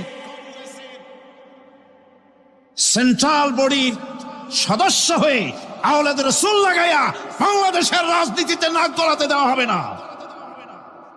এরা কংগ্রেসের পা চাটা গোলাম। এদেরকে চিনতে হবে, যারা আমার দেশে এসে মুসলমানদের মধ্যে বিভেদ সৃষ্টি করতে চায়। আমার মুসলমান ভাইয়েরা, সুতরাং আজকে আমাদেরকে বুঝতে হবে, নামের আগের 14 হাত লম্বা বিশেষণ দেখে ভুললে চলবে না। কথা মনে থাকবে, এরা কংগ্রেসের গোলাম। বাবরি মসজিদ যখন ভেঙে ফেলা হলো, তখন তো কোন আওলাদ রসুলের নাম তো শুনি নেই। তখন তো নামটা শুনছি ওই বুখারী বেটার, বাপের বেটা ইমাম বুখারী। তিনি বলেছেন, আমি ভারতের দিল্লির জুমা মসজিদের ইমাম শুধু নই, আমি ভারতের 18 কোটি মুসলমানের ইমাম। বাবরি মসজিদকে গড়ে দিতে হবে। কোরআন শরীফের বিরুদ্ধে যখন কলকাতা হাইকোর্টে কেস করা হয়েছিল কোরআনকে ব্যান করার জন্য, সেদিন তো কোনো আওলাদ রসুলের নাম শুনি নাই।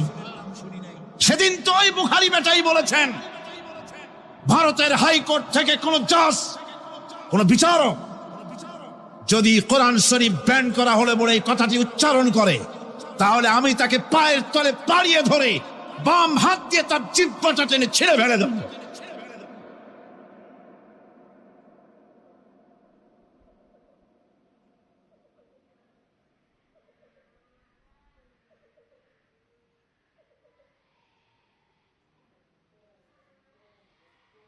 বন্ধুগণ, সুতরাং আমাদেরকে বুঝতে হবে, বসুন, বেয়াদবি করবেন না, বসেন। আমাদেরকে বুঝতে হবে, খানকায় শুধু জিকির আজগার করলেই চলবে না। হযরতে শাহজালাল রহমতুল্লাহ আলাইহি এক হাতে ছিল তরবারি, আর এক হাতে ছিল কোরআন। লড়াই করেছেন হযরতে শাহ মখদুম, হযরতে খান জাহান আলী, হযরতে খাজা মুঈনুদ্দিন চিশতি আজমেরি রহমতুল্লাহ আলাইহি, হযরতে মুজাদ্দিদ আল ভিসানি রহমতুল্লাহ আলাইহি। মুরিদের বাড়ি জম্মের খাওয়া খাইয়া পেটটা কুমিরের মতো বড় করে নাই। জেল খেটেছে হক কথা বলতে গিয়ে। বাপের বেটা হও, নিজের দেশে কথা কও। বাংলাদেশে এসে তারপরে জনগণের টাকা লুটপাট করার ক্ষমতা কাউকে অধিকার দেওয়া হবে না। আমার বন্ধুগণ, আল্লাহর ওলি যারা, তারা এভাবে করে জনগণের খেদমত করেছেন, কথা বলেছেন। সুতরাং শুধু জিকির আজগার করলেই হবে না, হক কথা বলতে হবে স্পষ্ট করে। এটাই হলো ইবাদতের হক আদায় হবে যদি সত্যিকারের হক কথা বলা যায়। অসাধারণ ব্যক্তিরা ময়দানে কথা বলবেন, হক কথা বলবেন, অন্যায়ের বিরুদ্ধে সোচ্চার হবেন। আর সাধারণ জনগণ কথা ও কাজের মিল করবেন, নামাজ রোজা হজ যাকাত করবেন যার কথা মতো, রাজনীতি অর্থনীতি সমাজনীতি করবেন সেই আল্লাহর কথা মতো। তাহলেই সত্যিকারের মুসলমান হওয়া যাবে। কথা বুঝে আসছে কিনা ভাই? কথা বুঝে আসছে কিনা? একটু জোরে সরে জিকির করেন, লা ইলাহা ইল্লাল্লাহ, লা ইলাহা, লা ইলাহা ইল্লাল্লাহ। আরো জোরে,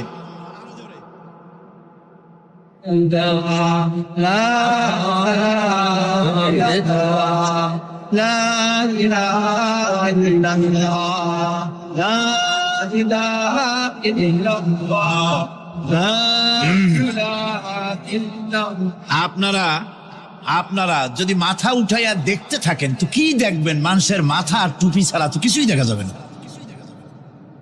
কাজী ওঠা বসা না করে আজকে এক পবিত্র রাত আমরা আল্লাহর কাছে দোয়া করব। আলোচনার আমি এগিয়ে যাচ্ছি। এবাদত আমাদেরকে বুঝতে হবে। এবাদত যদি না বুঝি তাহলে মুসলমান বলে দাবি করারও কোনো মূল্য নাই। মানব জন্ম বৃথা। কারণ হচ্ছে আল্লাহ রাব্বুল আলামিন বলেছেন, মা খালাকতুল জিন্না ওয়াল ইনসা ইল্লা লিয়াবুদুন। মানুষ আর জিন জাতিকে আমি সৃষ্টি করেছি আমার গোলামির জন্য। কার গোলামি? ওই গোলামির পূর্ণাঙ্গ নমুনা যদি জানতে চাই, পূর্ণাঙ্গ নমুনা দৃষ্টান্ত লাগবে। কাকে অনুসরণ করব? পূর্ণাঙ্গ ইবাদতের আল্লাহর গোলামির পূর্ণাঙ্গ নমুনার জন্য কোরআনে কারিমে দৃষ্টান্ত সেট করা হয়েছে। হযরত ইব্রাহিম আলাইহিস সালামের আল্লাহ পাক বলেন, ইয ক্বালা লাহু রাব্বুহু আসলিম ক্বালা আসলামতু লিরাব্বিল আলামিন। তার অবস্থা এই ছিল। কার? ইব্রাহিম আলাইহিস সালাম। তার অবস্থা এই ছিল যে তার রব যখন তাকে বললেন আনুগত্যের মস্তককে অবনত করে দাও, তিনি বললেন আমি আমার বিশ্বপালকের সামনে মাথাটা নত করে দিলাম। সুবহানাল্লাহ। কোন শর্ত ছাড়াই মাথা নিচু করে দিলাম। এই পন্থায় তিনি যে পন্থাটা অবলম্বন করেছিলেন, এই পন্থায় চলার জন্য তার সন্তানদেরকেও তিনি হুকুম করেছিলেন। ووصى بها إبراهيم ببنيه ويعقوب يا بني إن الله اصطفى لكم الدين فلا تموتن إلا وأنتم مسلمون। ইয়াকুব এবং ইব্রাহিম আলাইহিস সালাম তার সন্তানদেরকে এই উপদেশ দিয়েছিলেন যে তিনি বলেছিলেন, হে আমার সন্তানেরা, আল্লাহ ছাড়া তোমাদের জন্য আল্লাহ পাক এই দ্বীনকে মনোনীত করেছেন। আল্লাহ পাকের আনুগত্য করবে, তার দ্বীনের প্রতি সারেন্ডার করবে। আর খবরদার মুসলমান না হয়ে যেন তোমরা মরে যেও না। মৃত্যু মুসলমান অবস্থায় থাকবে, অর্থাৎ মৃত্যু পর্যন্ত থাকবে কি অবস্থায়? মুসলমান অবস্থায়। أم كنتم شهداء إذ حضر يعقوب الموت إذ قال لبنيه ما تعبدون من بعدي। ইয়াকুব আলাইহিস সালাম তার মৃত্যুর সময় জিজ্ঞেস করেছিলেন, ও আমার সন্তানেরা, আমার মৃত্যুর পরে তোমরা কার ইবাদত করবে, তার কার গোলামি করবে? তারা জবাব দিলেন, ক্বালু نعبد إلهك وإله آبائك إبراهيم وإسماعيل وإسحاق إلها واحدا ونحن له مسلمون। নিঃসন্দেহে আমরা ইবাদত করব, গোলামি করব আপনার রবের, আপনার পিতার রবের, এবং আল্লাহর ইবাদত করব। আপনিও আপনার পূর্বপুরুষ ইব্রাহিম ইসমাইল যে আল্লাহকে ইবাদত করেছে, সে আল্লাহ পাকের ইবাদত আমরা করব এবং তার অনুগত হয়ে থাকব। দাসত্ব এবং দাসত্বের গোলামির পূর্ণাঙ্গ নমুনা হচ্ছেন হযরত ইব্রাহিম আলাইহিস সালাম। আল্লাহর গোটা জমিন যখন শিরকের অন্ধকারে ডুবে গিয়েছিল, তখন হযরত ইব্রাহিম আলাইহিস সালাম তাওহীদের আলো জ্বালিয়ে দিয়েছিলেন। এই নিবেদিতদের ইমাম হিসাবে আল্লাহ পাক তাকে ঘোষণা দিলেন। কোরআনে কারীম বলছে, وَإِذَا ابْتَلَى إِبْرَاهِيمَ رَبُّهُ بِكَلِمَاتٍ فَأَتَمَّهُنَّ قَالَ إِنِّي جَاعِلُكَ لِلنَّاسِ إِمَامًا। ইব্রাহিমকে তার রব কয়েকটি বাক্য দিয়ে পরীক্ষা করলেন এবং তিনি সেই পরীক্ষাগুলোতে পাশ করলেন। তখন আল্লাহ রাব্বুল আলামিন তাকে বললেন যে আমি তোমাকে গোটা বিশ্ব মানবতার জন্য, গোটা বিশ্বের সমস্ত মানুষের জন্য আমি তোমাকে নেতা বানাবো। সুবহানাল্লাহি ওয়া বিহামদিহি। প্রথম পরীক্ষা হলো, গতকাল বলেছি, সে আগুনের পরীক্ষা। সেখানে আল্লাহ পাক তাকে পাশ করালেন, তিনি পাশ করলেন। দ্বিতীয় পরীক্ষা ছিল বিবি এবং নবজাতক সন্তানকে নিয়ে আল্লাহ হুকুম করলেন, এই বিবি আর বাচ্চারে নিয়ে মরুভূমিতে রেখে আসো। মরুভূমিতে যেখানে ঘর নাই বাড়ি নাই, সেই জায়গায় বিবি এবং বাচ্চাকে রেখে যাওয়ার সময় তিনি বললেন, রব্বানা ইন্নী আসকানতু মিন যুররিয়্যাতি বিওয়াদিন গায়রি যী যারইন ইনদা বাইতিকাল মুহাররাম। হায় আল্লাহ রাব্বুল আলামিন, আমি পানি এবং তরুলতাবিহীন এক মরুভূমির ভিতরে আমার বংশের একটি অংশকে এখানে রেখে গেলাম। তোমার ঘরের কাছে পুনর্বাসিত, আমি তাদের কাছে, এই ঘরের কাছে, সম্মানিত ঘরের কাছে রেখে গেলাম। পরীক্ষায় তিনি পাশ করলেন। হযরতে হাজেরা প্রশ্ন করলেন, ইব্রাহিম, পানি নাই, খাবার নাই, মানুষ নাই, ঘর নাই, বাড়ি নাই, মরুভূমির ভিতরে আমাকে আর আমার বাচ্চারে ফেলে রেখে যাচ্ছ কেন? কোনো জবাব নাই। 2 বার 3 বার প্রশ্ন করলেন। এরপরে তিনি আবার প্রশ্ন করলেন, বললেন, ইব্রাহিম, এটা কি আল্লাহর হুকুম নাকি? হযরত ইব্রাহিম আলাইহিস সালাম নিজের কলিজার টুকরা সন্তান আর বিবিকে রেখে যেতেছেন ভারাক্রান্ত মন নিয়ে। তিনি আকাশের দিকে আঙ্গুল উঁচু করে দেখালেন। হযরত হাজেরা বুঝলেন ইনি তো আল্লাহর পয়গম্বর, আমার কোন অপরাধে এভাবে ফেলে যাওয়ার কথা নয়। তিনি বুঝলেন এটা আল্লাহর হুকুম। হযরত হাজেরা বললেন, ইব্রাহিম রে, নিশ্চিন্ত মনে বাড়ি ফিরে যাও। আমার মনে কোনো চিন্তা নাই, কোনো পেরেশানি আর এখন নাই। আল্লাহর হুকুমেই যদি আমাকে এই মরুভূমির ভিতরে ফেলে যেয়ে থাকো, তাহলে আমি ওই আল্লাহর প্রতি এতটা ভরসা রাখি যে এই মরুভূমির ভিতরে জল পানি শূন্য, খাদ্য শূন্য জায়গায় আমি আমার বাচ্চাকে আল্লাহ রব্বুল আলামিন না খাওয়াইয়া মারবেন না। দ্বিতীয় পরীক্ষায় পাশ করি। 3 নম্বরে পরীক্ষা হলো, সন্তান বড় হয়ে গেছে, বুদ্ধি হয়েছে, দৌড়াতে পারে। আল্লাহ রাব্বুল আলামিন হুকুম করলেন, ছেলেকে জবাহ করো। কত বড় আগুনের পরীক্ষা! কোরআন শরীফ বলছে, হযরত ইব্রাহিম আলাইহিস সালাম নিজের ছেলেকে ডেকে নিয়ে বললেন, ইয়া বুনাইয়া ইন্নী আরা ফিল মানামি আন্নী আযবাহুক ফানজুর মাযা তারা। হে আমার কলিজার টুকরা সন্তান, আমি স্বপ্নে দেখেছি যেন আমি তোমাকে জবাহ করতেছি। তোমার রায় কি, তোমার মত কি, আমারে শোনাও। ছেলে পয়গম্বর, ছেলে তার জবাবে বললেন, ইয়া আবাতি ফাআল মা তু'মার সাতাজিদুনি ইনশাআল্লাহু বিনাস সাবিরিন। হে আমার আব্বাজান, আপনি যে ব্যাপারে স্বপ্নের ভিতরে আদিষ্ট হয়েছেন, আপনি তা কার্যকরী করুন।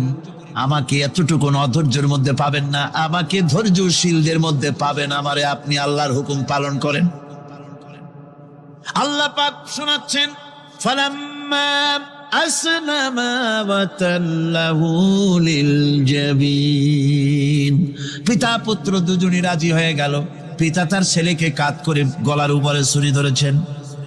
আল্লাহ রাব্বুল আলামিন ইসমাইল জবাহ হোক, এটা আল্লাহ চান নাই, আল্লাহ চেয়েছেন পরীক্ষা করতে। পরীক্ষায় ইব্রাহিম পাশ হয়ে গেলেন।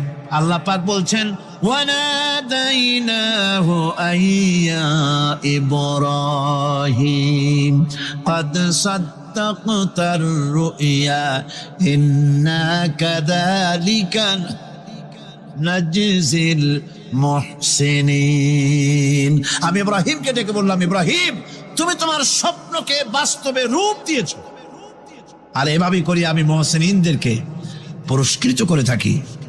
আল্লাহ পাক খুশি হলেন।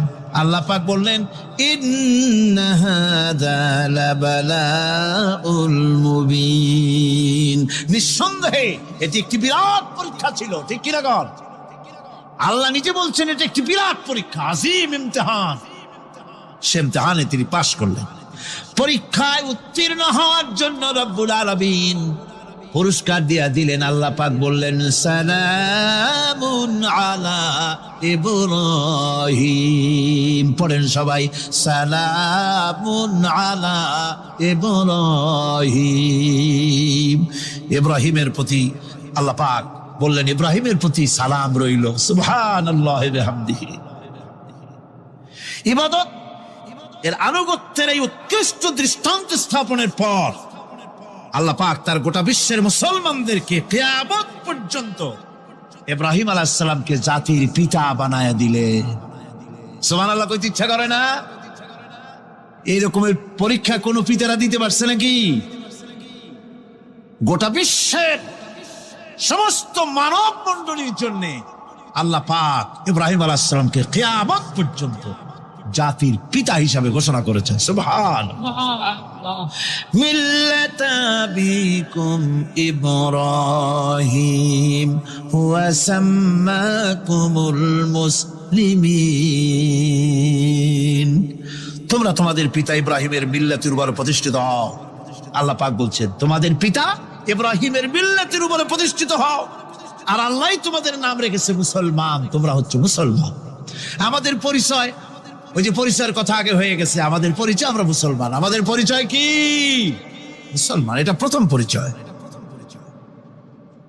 ইবাদতের পূর্ণাঙ্গ মাপকাঠি হিসেবে আল্লাহ পাক হযরত ইব্রাহিম আলাইহিস সালামকে দুনিয়াবাসীর সামনে পেশ করেছেন। কোরআন বলছে ইহুদি এবং খ্রিস্টানেরা মুসলমানদেরকে বিভ্রান্ত করতে চায়। তারা বলে ওয়াকালু কুনু হুদান আও নাসারা তাহতাদু কুল বাল মিল্লাতা ইব্রাহিম হানিফা ওয়া মা কানা মিনাল মুশরিকিন। ইহুদিরা বলে ইহুদি হও তবেই তোমরা সঠিক পথ পাবা, খ্রিস্টানের বলে খ্রিস্টান হও তবেই তোমরা সঠিক পথ প্রাপ্ত হবে। আল্লাহ পাক বলছেন এদের সকলকে বলে দাও বরং তোমরা সব পরিত্যাগ করে মিল্লাতে ইব্রাহিমের ভিতরে শামিল হয়ে যাও। এটাই মুক্তির পথ, এটাই নাজাতের পথ, এটাই আল্লাহর পথ। সুবহানাল্লাহি ওয়া বিহামদিহি। এমনকি রাসূল কারীম সাল্লাল্লাহু আলাইহি ওয়াসাল্লামকে আল্লাহ পাক বলেছেন আনিত্তাবি মিল্লাতা ইব্রাহিম হানিফা, চারদিক থেকে মুখ ফিরিয়ে এনে মিল্লাতে ইব্রাহিমের ভিতরে শামিল হয়ে যাও, তারই অনুসরণ করো। রাসূল কারীম সাল্লাল্লাহু আলাইহি ওয়াসাল্লাম ইবাদত বা আনুগত্যের সর্বোৎকৃষ্ট নমুনা হওয়ার কারণে ইব্রাহিম আলাইহিস সালাম সম্পর্কে হুজুর বলেছেন ইন্না ইব্রাহিমা খায়রুল বারিয়া, রাওয়াহু মুসলিম। হুজুর সাল্লাল্লাহু আলাইহি ওয়াসাল্লাম বলেছেন ইব্রাহিম হচ্ছেন জগতের সর্বোত্তম ব্যক্তি। সুবহানাল্লাহ। সুতরাং আমাদেরকে ইবাদতের নমুনা হিসেবে ইব্রাহিম আলাইহিস সালামকেও মানদণ্ড হিসেবে দেখতে হবে যে কিভাবে তিনি সারেন্ডার করেছিলেন আল্লাহ পাকের দরবারে। এখন আমি আপনাদের সামনে বলতে চাই, মানুষের জীবনে সবচাইতে বড় দুটি চাহিদা আছে, একটা হচ্ছে খাদ্য আর একটা হচ্ছে নিরাপত্তা। একটা খাদ্য আর একটা কি? নিরাপত্তা। পেট ভরে খাইতে চাই আর চোর ডাকাতের উপদ্রব থেকে নিরাপত্তা পেতে চায়। আইন শৃঙ্খলা পরিস্থিতির উপরে যখন পার্লামেন্টে আলোচনা হচ্ছিল, আমি তখন বলেছি মাননীয় স্পিকার, আমার দেশের সাধারণ ভোটারদের বড় কোনো আশা আকাঙ্ক্ষা নাই। তারা কোনোদিন বলে না যে আমাদের গুলশানে বাড়ি দিতে হবে সকলে, আমাদেরকে মঙ্গল গ্রহে অফিস বানায় দিতে হবে, বাসেরও গাড়ি দিতে হবে। এগুলি তারা দাবি করে না। যারা ভোট দেয়, কষ্ট করে, মিছিল করে, এই সাধারণ জনগণের দাবি হচ্ছে মিনিমাম দাবি, খুবই কম। তাদের দাবি হলো মোটা সুতার কাপড় চাই ইজ্জত ঢাকার জন্য, পেট ভরে খেতে চাই, পোলাও কোরমা বিরিয়ানির দরকার নাই, আর আশ্রয়ের জন্য ছোট্ট একটু ঘর চাই, চোর ডাকাতের উপদ্রব থেকে নিরাপত্তা চাই। কথা ঠিক কিনা? আমি বললাম স্পিকার সাহেব, আজ পর্যন্ত যতগুলি গভর্নমেন্ট এসেছে বাংলাদেশে, প্রত্যেকটি গভর্নমেন্ট আমার দেশের জনগণের এই ন্যূনতম দাবি, এই আশা পূরণ করতে ব্যর্থতার পরিচয় দিয়েছে। কেউ পারে নাই। যারাই গেছে তারাই তাদের নিজেদের আখের গোছাবার চেষ্টা করেছেন। সব নিজেকে নিয়ে ব্যস্ত, নিজের লোকদের নিয়ে ব্যস্ত, জনগণ নিয়ে চিন্তা নাই। সুতরাং মানুষের চাহিদা হচ্ছে খাদ্য আর নিরাপত্তা। আমরা কি খাদ্য আর নিরাপত্তা সত্যি কি চাই? চাই। খাদ্য যদি চাই ক্ষুধার সময়, নিরাপত্তা যদি চাই ভীতির সময়, আল্লাহ রাব্বুল আলামিন বলেন কোন গভর্নমেন্ট দিতে পারবে না, দুনিয়ায় কেউ দিতে পারে নাই, পারবেও না। ক্ষুধার সময় যদি খাদ্য চাও, ভীতির সময় যদি নিরাপত্তা লাভ করতে চাও, তাহলে ফালইয়াবুদু রাব্ব হাযাল বাইত, এই ঘরের মালিকের ইবাদত কর। কোন ঘর? কাবা ঘর। বলেন কোন ঘর? কাবা ঘর। কাবা শরীফের মালিকের ইবাদত কর। তাহলে কি হবে? الذي أطعمهم من جوع وآمنهم من خوف, এই ঘরের মালিকের ইবাদত যদি করো, তাহলে ক্ষুধার সময় তিনি তোমাদেরকে খেতে দিবেন, আর ভীতির সময় তিনি তোমাদের নিরাপত্তা দান করবেন। এ ওয়াদা কার? চিল্লায় বলেন ওয়াদা কার? আল্লাহ পাকের ওয়াদা। বিশ্বাস হলো না? এমনই পোড়া কপালের মুসলমান। নির্বাচন যখন আসলো, সলিমউদ্দিন সাহেব আসতেন মঞ্চের উপরে, পরিচয় করানো হচ্ছে। এত আপনারা যার বক্তৃতা শোনার জন্য দ্বীপ্রহরের রৌদ্রে কষ্ট করতেছিলেন, এখন সেই সংগ্রামী জননায়ক, বিপ্লবী সন্তান, তিনি এখন আপনাদের সামনে বক্তব্য রাখবেন। উনি দাঁড়ায় বললেন, ভাইয়ার আমার, বোনের আমার, আমি এবার বোতল মার্কা বাক্স নিয়ে দাঁড়াইছি, আমারে সকলে মিলে ভোট দেন। এবার যদি ক্ষমতায় যেতে পারি, না খাইয়া কেউ মরবেন না, কিন্তু কি খাইয়া মরবে তাও কয় না। মানুষেরা এই কথাগুলি বিশ্বাস করলার সমানে ভোট দিল। হায় রে কপাল! আল্লাহ বললেন, আমার ইবাদত কর, আমার গোলামি কর জীবনের সব জায়গায়, তাহলে ক্ষুধার সময় খাইতে পারবি আর ভীতির সময় নিরাপত্তা পাবি। আল্লাহর কথাটা বিশ্বাস হইল না। এই নামাজ পড়ার মুসলমানের দাম আছে, কম দাম আছে? এ রোজা খাওয়ার দাম আছে? এ মুসলমান দাবি করার দাম আছে? আল্লাহ রাব্বুল আলামিন তিনি পরিষ্কার করে বলছেন, এই ঘরের মালিকের ইবাদত করো, তিনি ক্ষুধার সময়ে খেতে দিবেন, আর তিনি তোমাদেরকে ভীতির সময় নিরাপত্তা দান করবেন। চাউলের অভাব হবে না, পাটের অভাব হবে না, খাদ্যের অভাব হবে না, কারণ দুটি জিনিস যদি তোমরা করতে পারো, খাবারের অভাব হবে না। ওয়ালাউ আন্না আহলাল কুরা আমানু ওয়াত্তাকাউ লাফাতাহনা আলাইহিম বারাকাতিন মিনাস সামাই ওয়াল আরদ, দেশের লোকেরা, জনপদের লোকেরা যদি দুইটা কাজ করে, এক নম্বরে হলো আমার উপরে ঈমান আনবে, দুই নম্বরে হলো আমাকে ভয় করার নীতি অবলম্বন করে যদি চলে, তাহলে ওই দেশের মানুষের জন্য আকাশ আর জমিনের সব বরকতের দরজা আমি আল্লাহ খুলে দেব। আল্লাহর ওয়াদা। আল্লাহ পাকের নিকট মানুষের সবচাইতে বড় দাবি কি? আল্লাহর কাছে মানুষের সবচাইতে বড় দাবি কি করতে পারেন? পারেন? আল্লাহ পাকের কাছে মানুষের শ্রেষ্ঠ দাবিটা আল্লাহ নিজেই শিখাই দিয়েছেন। আমার কাছে দাবি কর, ইহদিনাস সিরাতাল মুস্তাকিম। আয় আল্লাহ, একটা সোজা, একটা সরল রাস্তা আমারে দাও, একটা সহজ পথ আমারে দাও। এই কথা সূরা ফাতিহা দাবি করার পর আল্লাহ রাব্বুল আলামিন এই অভিনন্দনের জবাবে, 7টা বাক্যের অভিনন্দনের জবাবে আল্লাহ রাব্বুল আলামিন 30 পারা কোরআন শরীফ নাজিল করে দিলেন। সূরা ফাতিহার এই সওয়ালের জবাবে আল্লাহ পাক বললেন, ওয়া আনি'বুদুনি হাযা সিরাতুম মুস্তাকিম। সোজা রাস্তা চাও, আমার গোলামি করো, ইবাদত করো। সব জায়গায় ইবাদত, গোলামি করাই লাগবে। আমার কাছে সোজা রাস্তা চাও, সোজা রাস্তা হলো আমার গোলামি করা। কার গোলামি? বেহেশতে যেতে চান? আমি আস্তে গেলাম বলে আপনারও আস্তে জবাব দিলেন। বেহেশতে যেতে চান? সুবহানাল্লাহ। এমন কোন মানুষ আছে নাকি যে বেহেশতে যেতে চায় না? মদ খোর যাইতে চায়। সবাই, আমরা সবাই বেহেশতের আশা করি, ঠিক কিনা? আল্লাহ রাব্বুল আলামিন বলেন, বেহেশতে যদি যেতে চাও তাহলেও ইবাদত করা লাগবে, ইবাদত ছাড়া জান্নাতে যাওয়া যাবে না। ফাদখুলি ফি ইবাদি ওয়াদখুলি জান্নাতি। সর্বপ্রথম আমার বান্দার মধ্যে দাখিল হয়ে যা, আমার গোলামির মধ্যে দাখিল হওয়া, আমার গোলাম হয়, এরপরে আমার জান্নাতে চলে যা। আগে গোলাম হবি, তারপরে কোথায় যাবি? জান্নাতে যাবে। আগে গোলাম হ, আগে গোলামির খাতায় নাম লেখা, আগে সত্যিকারের আমার বান্দা হ, গোলাম, এরপরে জান্নাতে যাওয়া যাবে। জান্নাতে যাইয়া আল্লাহর সাথে কি দেখা করতে চাই? আল্লাহর সাথে দেখা করতে চাই। আল্লাহ রাব্বুল আলামিন বলেন, فَمَنْ كَانَ يَرْجُو لِقَاءَ رَبِّهِ فَلْيَعْمَلْ عَمَلًا صَالِحًا وَلَا يُشْرِكْ بِعِبَادَةِ رَبِّهِ أَحَدًا।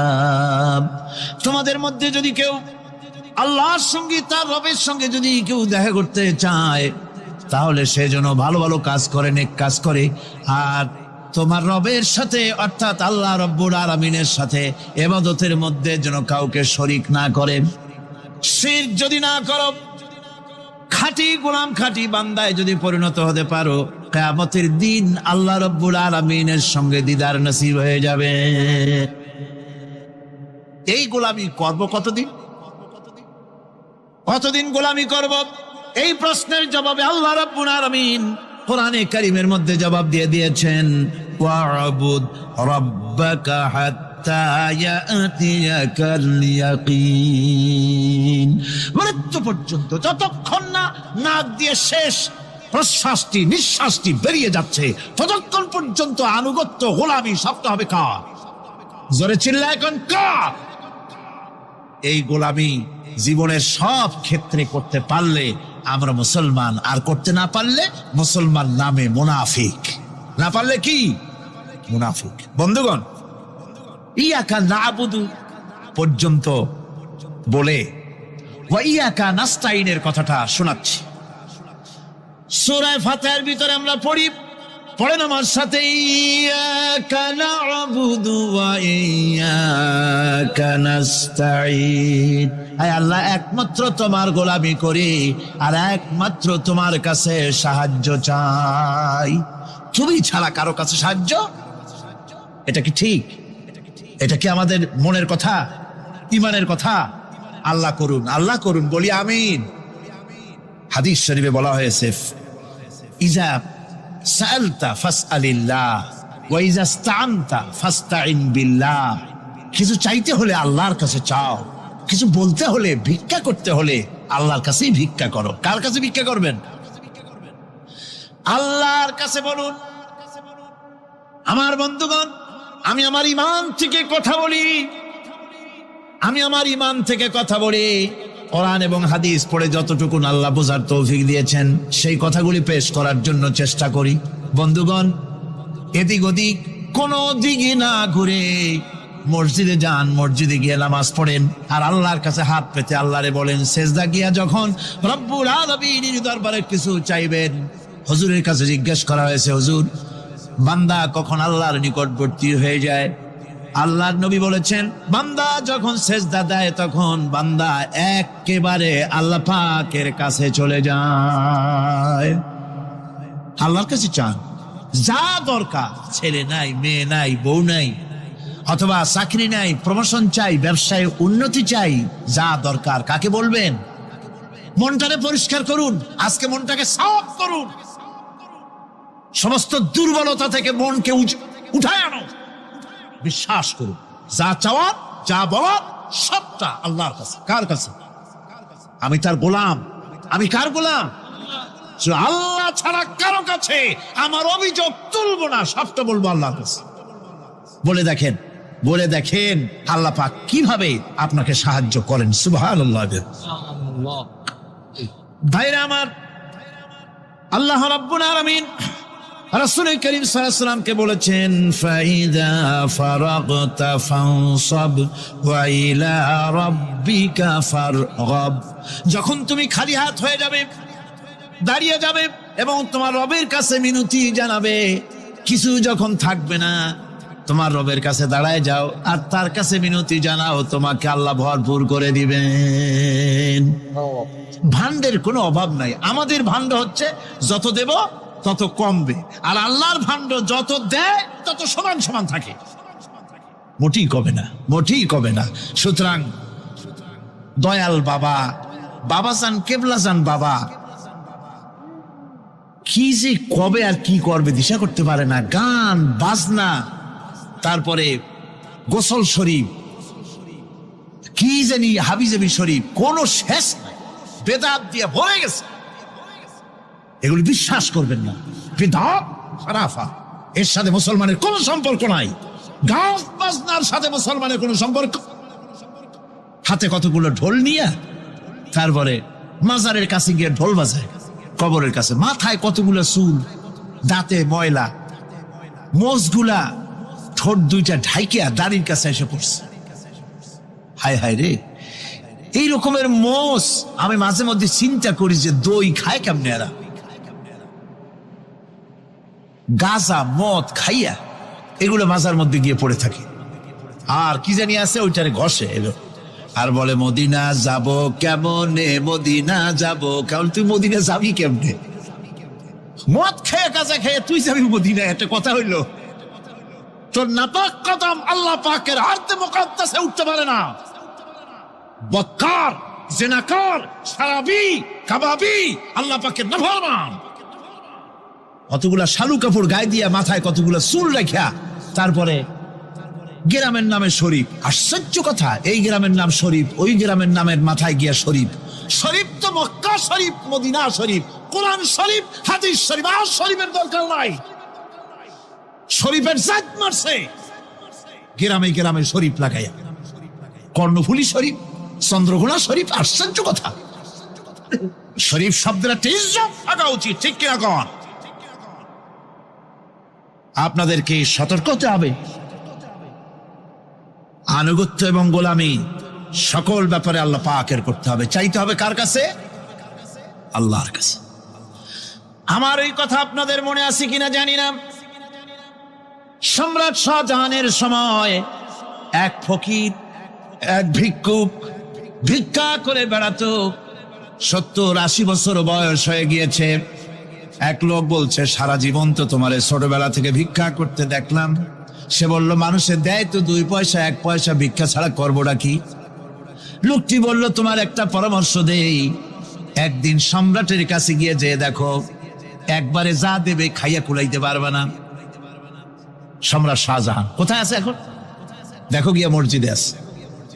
লোকটি মসজিদের বাইরে গিয়ে দেখে সম্রাট একা হাত তুলে বসে আছে, চোখ থেকে পানি পড়তেছে দর দর করে, দাড়ি ভিজে জামায় পড়তেছে। বহুক্ষণ দাঁড়িয়ে আছে। এরপরে সম্রাট তার মুনাজাত শেষ করে বেরিয়ে আসছেন। ফকিরের সঙ্গে দেখা। ফকির বলল, আসসালামু আলাইকুম। তিনি বললেন, ওয়ালাইকুম আসসালাম ওয়া রাহমাতুল্লাহ। ফকির রওনা করেছে। বাদশা বলছে, তুমি তো একজন ভিক্ষুক মানুষ বলি মনে হয়, আমার কাছে তো কেউ কিছু না চাইয়া যায় না, তুমি যে কিছু না চেয়েই চলে যাচ্ছ।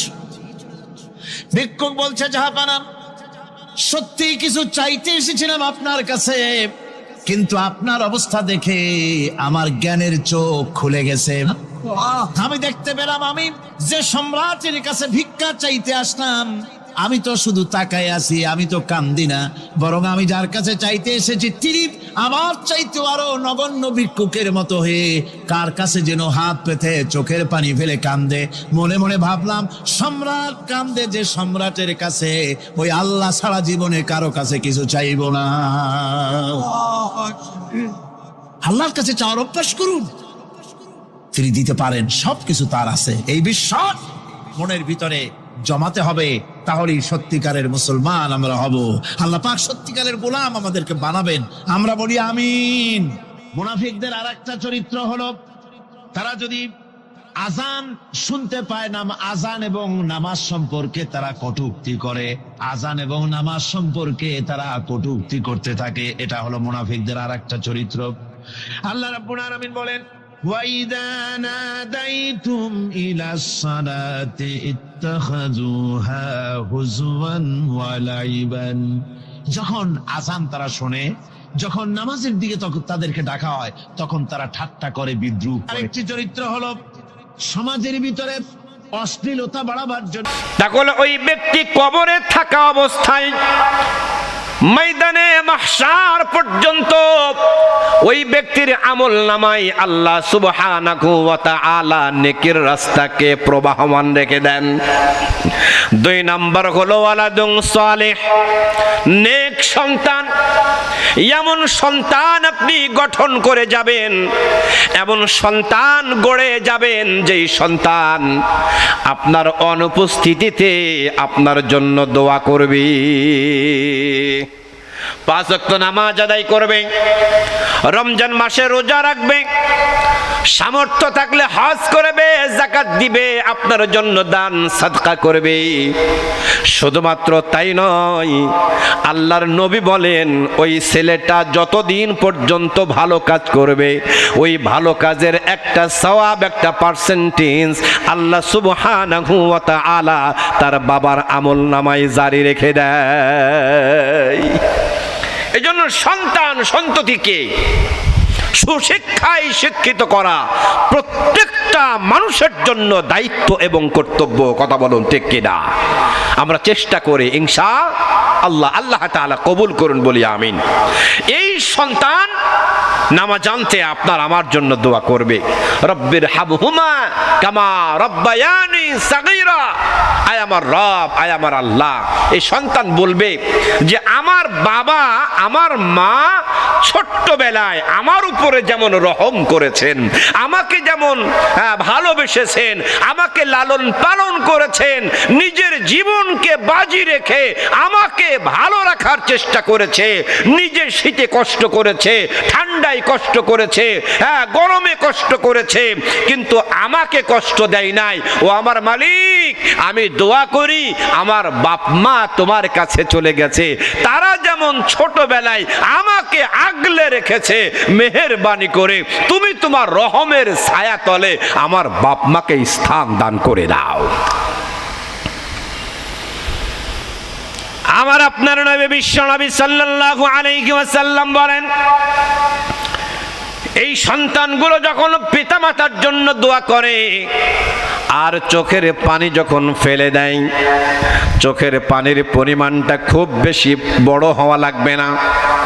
যদি চোখের পানি চোখের কোণা থেকে গড়িয়ে পড়ে, ছোট্ট একটা মাছির মাথার পরিমাণ পানি যদি সন্তানের চোখ থেকে গড়িয়ে পড়ে, আল্লাহর নবী সাল্লাল্লাহু আলাইহি ওয়াসাল্লাম বলেন ওই পানির ফোঁটাটা জমিনে গড়িয়ে পড়তে যতটা দেরি হয়, আমার আল্লাহ সুবহানাহু ওয়া তাআলা সন্তানের দোয়া কবুল করতে ততটা দেরি করেন না। সুবহানাল্লাহ। তাহলে এমন সন্তান গঠন করতে হবে আমার অনুপস্থিতিতে, আমার মৃত্যুর পরে ওই সন্তান যেন আমার জন্য দোয়া করে। পারবেন তো ইনশাআল্লাহ? পারবেন তো? আপনি সন্তানের জন্য 5 তলা বাড়ি রেখে যাবেন এটা শর্ত না, 10 বিঘা জমি রেখে যাবেন, শহরের মধ্যে 2 কাঠা 5 কাঠা জমি রেখে যাবেন, একটা কলকারখানা রেখে যাবেন, এটা শর্ত না। শর্ত হলো ওই সন্তানকে সুশিক্ষায় শিক্ষিত করতে হবে, ইসলামী শিক্ষায় শিক্ষিত করতে হবে, যাতে করে তুমি মৃত্যুবরণ করার পরে তোমার জন্য দোয়া করতে পারে।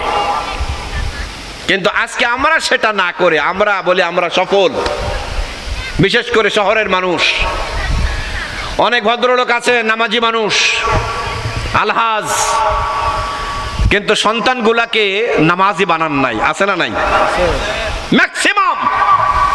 আপনি আজকে দেখেন শুধুমাত্র সুশিক্ষায় শিক্ষিত না করার কারণে, আমি বলছি না যে আলেম বানাতে হবে, আলেমদের মধ্যেও জালেম থাকতে পারে, আছে, কথা কয় না, আছে না নাই? কিন্তু সুশিক্ষা বলতে ওই শিক্ষাকে বোঝায় যেই শিক্ষা তার মালিককে চেনায়, যেই শিক্ষা ইসলামকে চেনায়, ইসলামকে জানায়।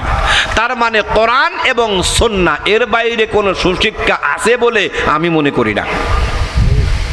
আমাদের দেশে বইয়ে নাম দিয়েছে ইসলাম ও নৈতিক শিক্ষা, দিয়েছে না?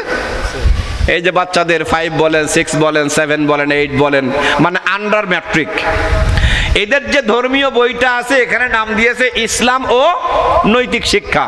তার মানে যারা এই বইটা লেখছে বা সম্পাদন করেছে, আমি মনে করি এরা হলো টাটকা নাস্তিক। কারণ তারা ইসলাম আর নৈতিক শিক্ষাকে আলাদা করেছে। ইসলাম ও নৈতিক শিক্ষা যদি থাকে তাহলে বোঝা যায় যে ইসলামের মধ্যে নৈতিক শিক্ষা নাই। কি আপনারা কি মনে করেন বিষয়টা, তাই না? ইসলাম ও নৈতিক শিক্ষা, যদি ইসলাম শিক্ষা আগে যেমন ছিল, আগে এটা ছিল ইসলাম শিক্ষা, আমরা যখন পড়েছি তখন ইসলাম শিক্ষা ছিল, ইসলাম শিক্ষার মধ্যে কি নৈতিকতা নাই? তাইলে এরা আমাদেরকে কি বোঝাতে চায় বলেন? তার মানে ওরা যে আল্লাহ বিশ্বাস করে না, ইসলামকে ধারণ করে না, ইসলাম তাদের গায়ের ভিতরে জ্বালা তৈরি করে, এটা আমরা তাদের আচার আচরণ কথাবার্তা কর্মকাণ্ডেই বুঝতে পারি। কথা বলুন ঠিক কিনা? ইসলাম যেখানে থাকে সেখানে দ্বিতীয়বার নৈতিক শিক্ষা লেখার কোনো প্রয়োজন পড়ে না, কারণ ইসলাম বাদ দিলে আসমানের নিচে জমিনের উপরে নৈতিকতা বলতে আর কিছুই থাকে না। আজকে ইসলাম শিক্ষায় শিক্ষিত না হয়ে যারা আজকে নৈতিকতা দেখায়, খবর নিয়ে দেখবেন তার বাপ মা আছে বৃদ্ধাশ্রমে। কিন্তু যারা ইসলামকে ধারণ করে, যারা ইসলামকে লালন করে, আমি বিশ্বাস করি তার বাপ মা সে যত দরিদ্রই হোক না কেন কখনো বৃদ্ধাশ্রমে থাকতে পারে না। আপনারা গান শোনেন না নচিকেতা? ছেলে আমার মস্ত বড় মস্ত অফিসার, মস্ত ফ্ল্যাটে যাই না দেখা এপার ওপার, ছেলে আমার মস্ত মানুষ মস্ত অফিসার। তার মানে অফিসারের কথা বলছে এখানে। এখন হুজুররা তো অফিসার হয় না নাকি? কথা কয় না? অনেকে বলে হুজুর আপনাদের কথা শুনলে তাৎক্ষণিকভাবে মনে হয় স্কুল কলেজে আর পড়াবো না, আমরা এখন থেকে মাদ্রাসায় পড়াবো। কিন্তু সমস্যা হলো ওরা খাবে কি? ওরা তো চাকরি পাবে না, ওরা তো বড় বড় পর্যায়ে যেতে পারবে না। এ কথা এখন আর বলার কোনো সুযোগ আছে? জনে বলেন। এইবারও ঢাকা বিশ্ববিদ্যালয়ে যারা চান্স পেয়েছে, মেডিকেলে যারা চান্স পেয়েছে, আপনি খবর নিয়ে দেখেন 1 থেকে 2, 3-এর ভিতরে যারা আছে ম্যাক্সিমাম মাদ্রাসার স্টুডেন্ট। কথা ঠিক না? এখন ম্যাজিস্ট্রেট যাদেরকে দেখবেন, যারা আজকে বিভিন্ন জায়গায় ইউনো আছে, গোড়াপত্তন কোথার থেকে? কথা বলেন। মাদ্রাসায় পড়লে যে চাকরি বাকরি হয় না, মাদ্রাসায় পড়লে যে ভাত পাবে না, হ্যাঁ ভাত পাবে না এটা আমি বিশ্বাস করি, কারণ পোলোয়া কোরমা খেয়েই তো কুল পায় না, ভাত কখন খাবে ও? কথা কয় না? এই যে আজকে আমার বাবু ভাই বা অন্যান্য যারা ছিল খেদমতে, কি সাদা সাজছে, আমি ভাতই খাইলাম না আজকে। হুজুর একটু খান, একটু খান। আমি তো মনে করি যে এই জমিনের মধ্যে যদি মাস হয় 30 দিনে, না কথা কয় না, মাস হয় কয় দিনে? এ বাংলাদেশের জমিনে একবার শুধুমাত্র 36 মাস হয়েছে, 36 জুলাই। কথা কয় না? কয় দিনে মাস হয়েছে? 36 দিনে, 36 জুলাই। দেখেন না, আজকে আমরা সেই জুলাইকে ভুলে গেছি। আহা, আল্লাহ আমাদেরকে গাদ্দারি থেকে হেফাজত করুন বলি আমিন। আল্লাহ আমাদেরকে সঠিক সমঝ দান করুন বলি আমিন। যদি এই জুলাইটাকে আমরা ধারণ করতে না পারি, দল মত নির্বিশেষে, আজকে যারা ক্ষমতায় আছেন তারাও কিন্তু আমাদেরই ভাই। কথা ঠিক কিনা?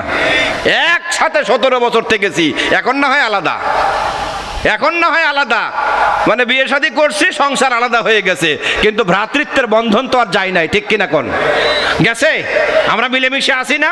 এই জন্য আমরা ভাই হিসাবে পরামর্শ দেব, এই জুলাইকে যদি আমরা ধারণ করতে না পারি, তাহলে জাতির সাথে ওই 2000-এর উপরে আমাদের কলিজার টুকরা সন্তান যারা রাস্তায় জীবন দিয়ে আজকে আমাদেরকে উন্মুক্ত ময়দান তৈরি করেছে হক কথা বলার জন্য, যেই সংসদের মধ্যে গান বাজনা তৈরি হয়েছিল, আড্ডাখানা তৈরি হয়েছিল, সেখানে আজকে স্পিকাররাও নাহমাদুহু ওয়া নুসাল্লি আলা রাসূলিহিল কারীম কারীম এই কথা বলে আজকে অধিবেশন শুরু করতেছে।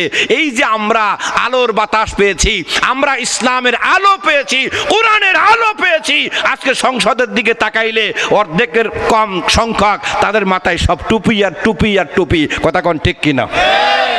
আজকে ইসলামের কথা, কোরআনের কথা বলতে পারছি না।